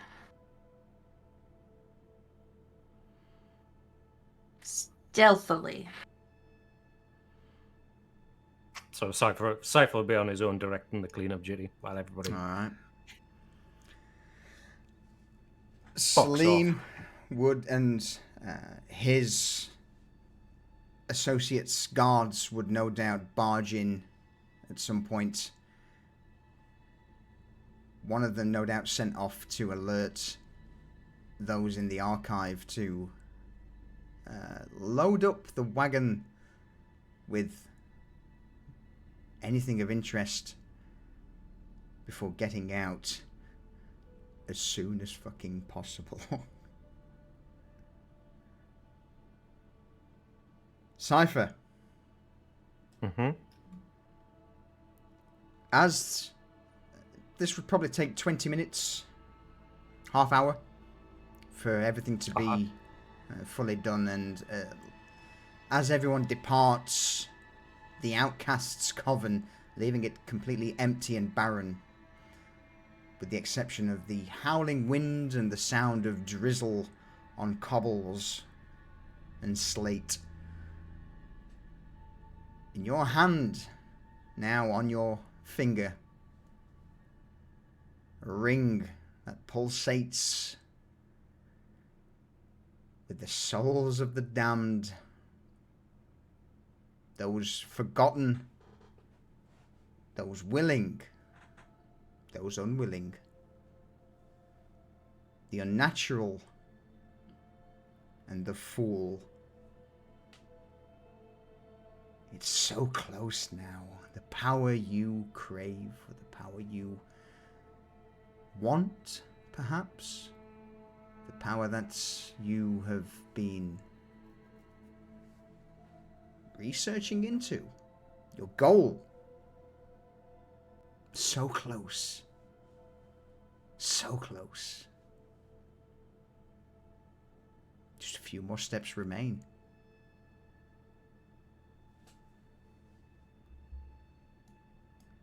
What do you So do? Cypher, he has a moment to himself. A little bit of a cry. And he goes, just a few more steps. Just a few more steps. Reassures himself. Because everybody's left him and he's kind of, like, the weight of what he's just done kind of gets to him. So he has a bit of a cry in a corner. And he gets up. He's like, okay. Get face. Slaps his cheeks. Hides the fact that he's been crying. Because, like, one of his eyes doesn't cry. It bleeds. So he's like, oh, God. A fucking eye hole. And he sets off home. Actually, no, he doesn't. He goes to the society first. All right. So, before we go with that, the rest of you, is there anything anyone else wishes to bring up or do or say? Or are you guys as shocked as I am?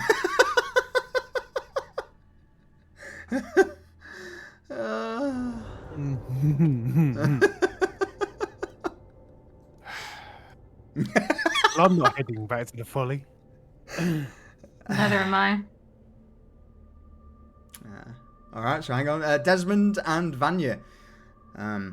Unless you say otherwise, Skarn will no doubt take you back to the folly with the remainder of the contractors. I'll say for Vanya, I mean, she's exhausted from all of it, so she's not really like aware and is just kind of letting Skarn do his thing. All right, Desmond. Desmond's in pretty rough shape, and he's satisfied that all the mages here are no longer. So once they get to the bottom of the stairs, he's going to tell Skarn to put him down. He's just going to walk alongside him, but he's going to head back with them. All right.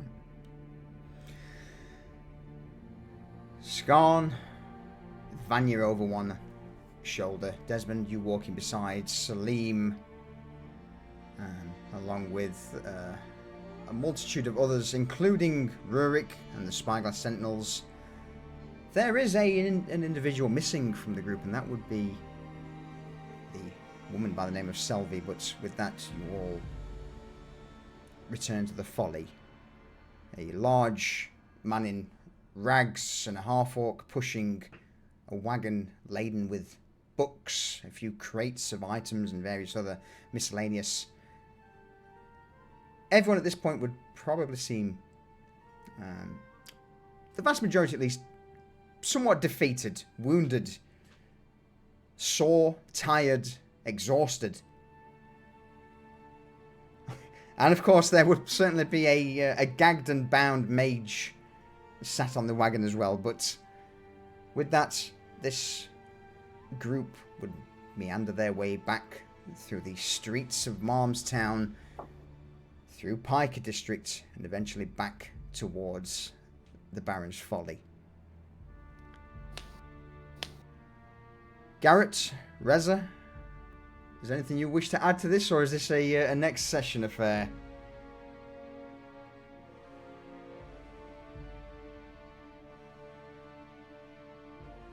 I think this might, for Reza, at least, it is probably next session. Okay.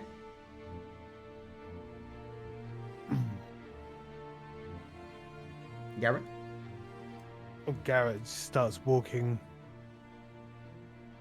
keeping to the shadows, not being spotted by any of the group, the contractors, the army as it were. Walking sort of southeasterly into the stillborn forest.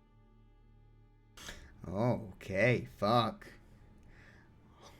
Oh, opposite direction. Well- Yep. Reza has also taken off for the forest, so depending on trajectory, they may or may not run into each other, but that is not Reza's intent. In that case, I will allow you two some time to have a discussion between yourselves, and we'll find out next session with that. Okay. Cypher. Society Yes, now, darling. or next week? Half an hour? Yeah, we've got enough time to do what I need to do. Yeah? Alright. Yeah. On your own, Cypher, with the rest of the group making their way back following the incredibly large form of Skarn and the remaining member of management who's stood, Desmond, back to the folly, you step away. After your little bit of alone time, you slink through the shadows and the alleys. Eventually, after an hour and a half, 2 hours, finding yourselves at the large door just north of Market Row. As usual, the door, as you step close, opens, revealing the familiar corridor of the society. No nurse here to greet you.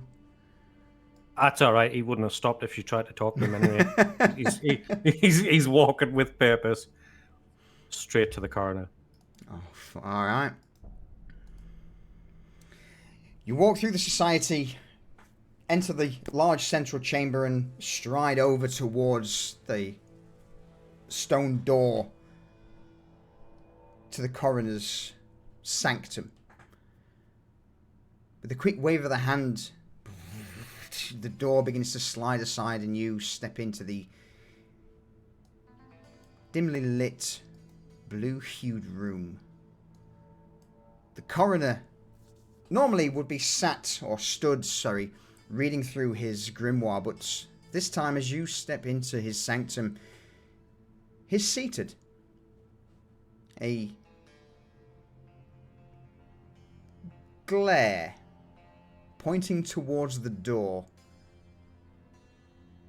His arms folded across his chest as he begins to eye you up and down.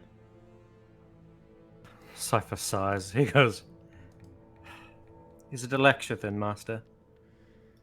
Lecture? No. You.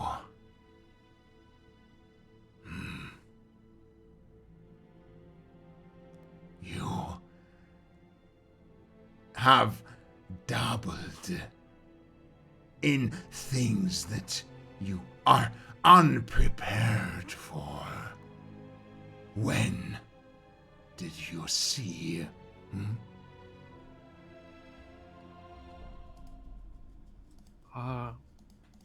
Over my time here, several times.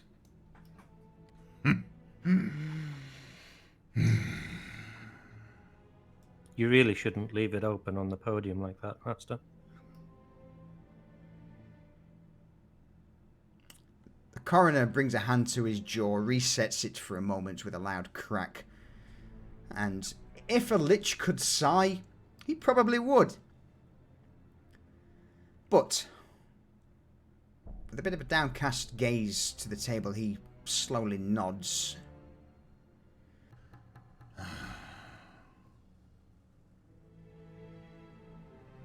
Do you wish to see it, Master? And he holds up his hand with the ring on. Without even looking at you, Cypher, the coroner's hand raises from the table.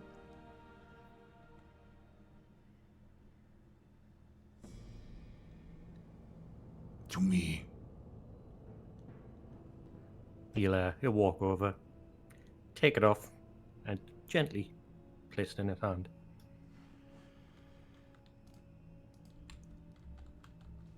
The coroner will take the ring in hand, grip it tightly, close his eyes, and then, with his other hand, an open palm, pluck the ring from it and hold it up. His gaze becomes a little more focused.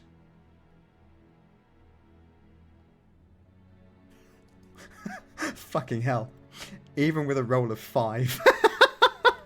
5 versus 27, okay. Yeah. Make note of that, Chad. The coroner will...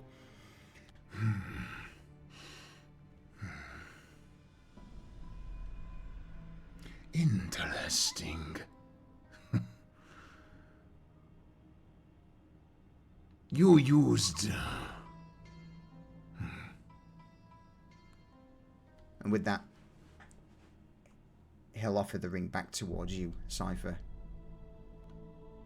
Cypher will take it and place it back on his hand. Fey energies. Different and unusual, but...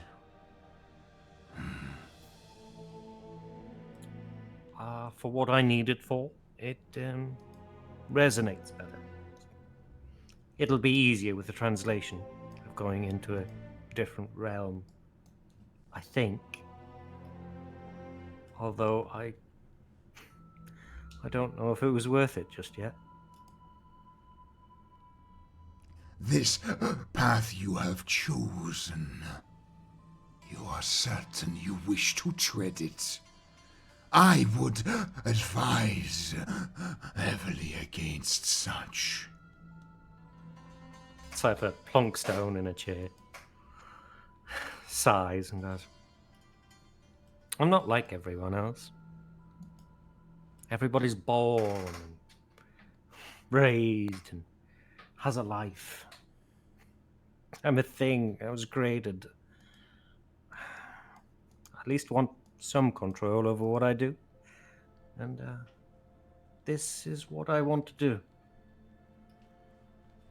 At the very least, to help Garrett. It's the only way. The coroner will lean in towards you, Cypher, hands knitted together as his usually somewhat glazed eyes seem to gain a somewhat sharper tone to them. Immortality comes at a price. I have been alive for more millennia than I can count. I have seen the rise and fall of civilizations. I have seen the gods die. This...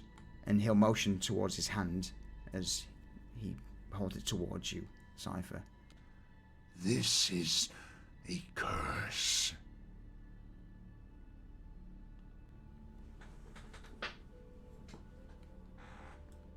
Well, rather me bear it than one of my own.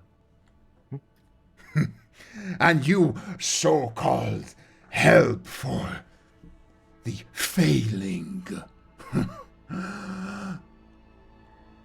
What do you think those of the Fae will do with one such as us? Guard yourself well if this is the path you wish to tread.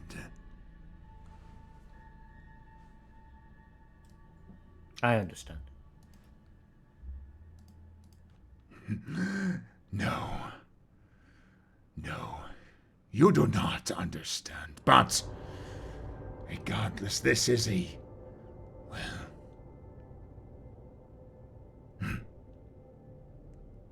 You can still turn back if you so wish, but...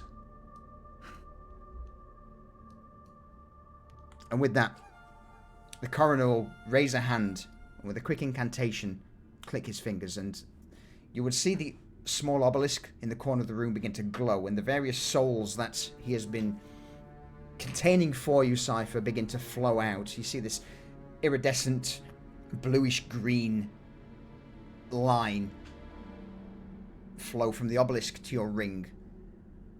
The room's, whilst normally quiet and silent, just has, just on the edge of your periphery, the sounds of screams, of cries, that of souls being transferred from one place to another.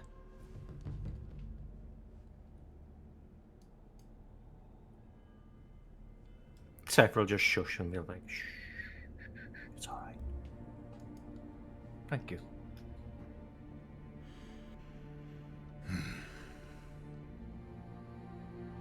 Your life is your own. Though. And at that, the coroner will lean even closer over the table towards you, Cypher. I will permit whatever you do from here on a single condition. I'm in no place to not agree to your demands, Master. Should you become an obstacle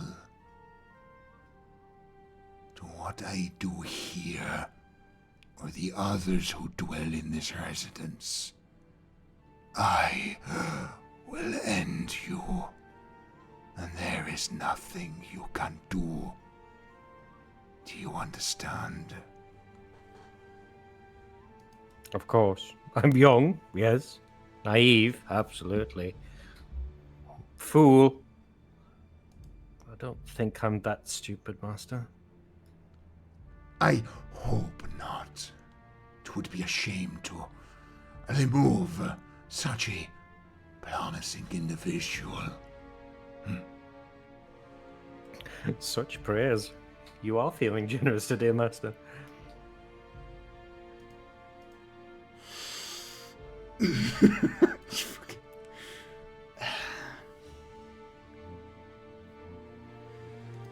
Roll me a... Oh, man. Persuasion check. Persuasion. 13.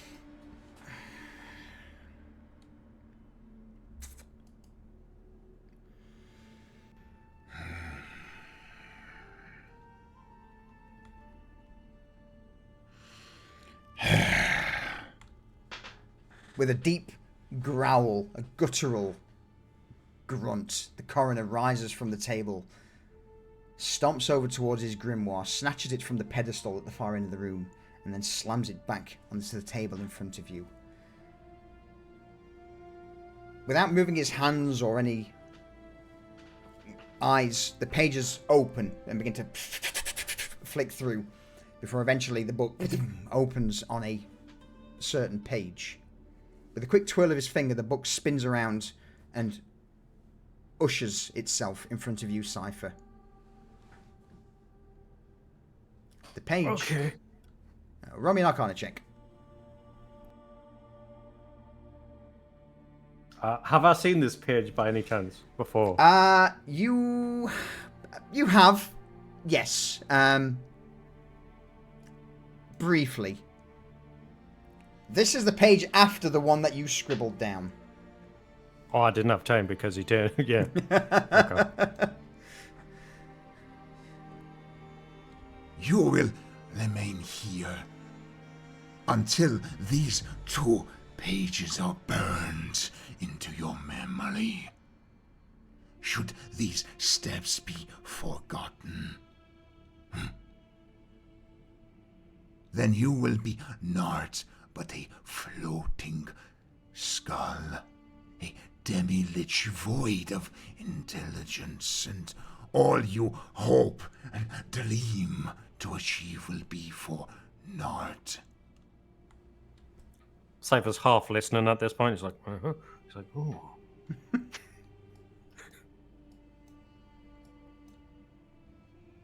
You do not leave until you understand all aspects of this 2 pages. And you will tutor me on these? He looks up. No. Your failures or your successes are your own doing. Cypher shrugs. Consider Right. yourself blessed that I've even offered this information. I do, and Cypher's face is thoroughly... He's enthralled now. Like, last time he got to read this, and every time he's tried to read this, it's quick glances, and he's looking up, and he's, skimming through. But now he's got the book in front of him with his master's blessing. He will sit here and not sleep and not eat until he's got everything that he needs from this book locked away in his memory.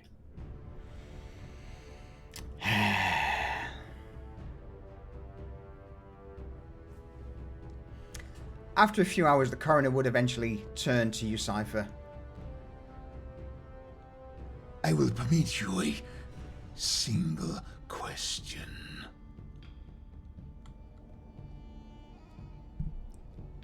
Of anything you ask. For being such an studious pupil. Unexpected.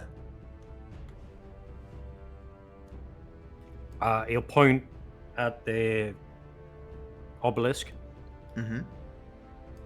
and go, something like that I should make. And looks up. But as for the material, something different, I think, to resonate with my nature. What would you suggest?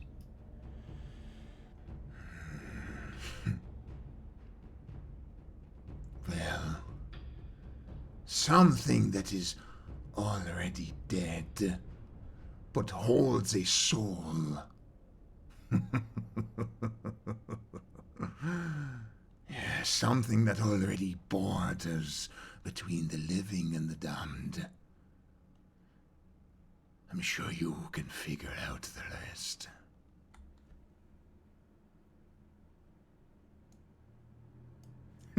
Sure I can.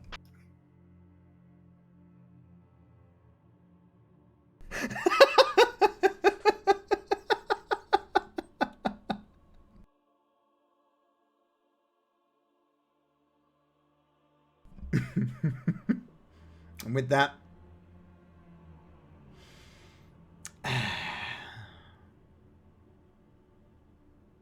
it's probably a good point for us to call it.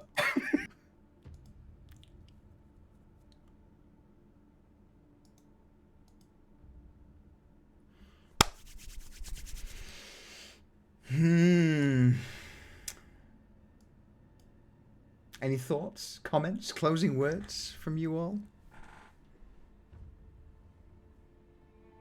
Goodbye, chat.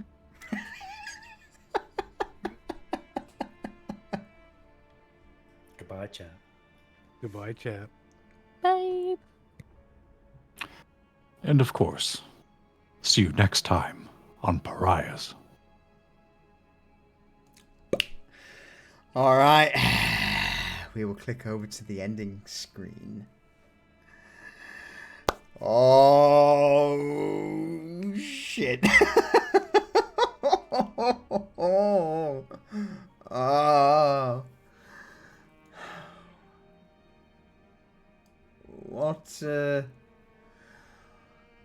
What can be said? What can be said about that?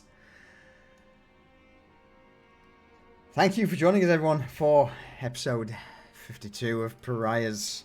Nikki, thank you for the 50-month resub. Lucius, thank you for the gift of sub to Baptized in Puss. Rayvon, thank you for the gift of sub to the community. Jump with your 42-month resub. Thank you. Thank you, darling. And Steel, of course, coming in with the 5 gifted subs. Thank you for the support, everyone. I appreciate it. And, yeah. That was a roller coaster of a session. I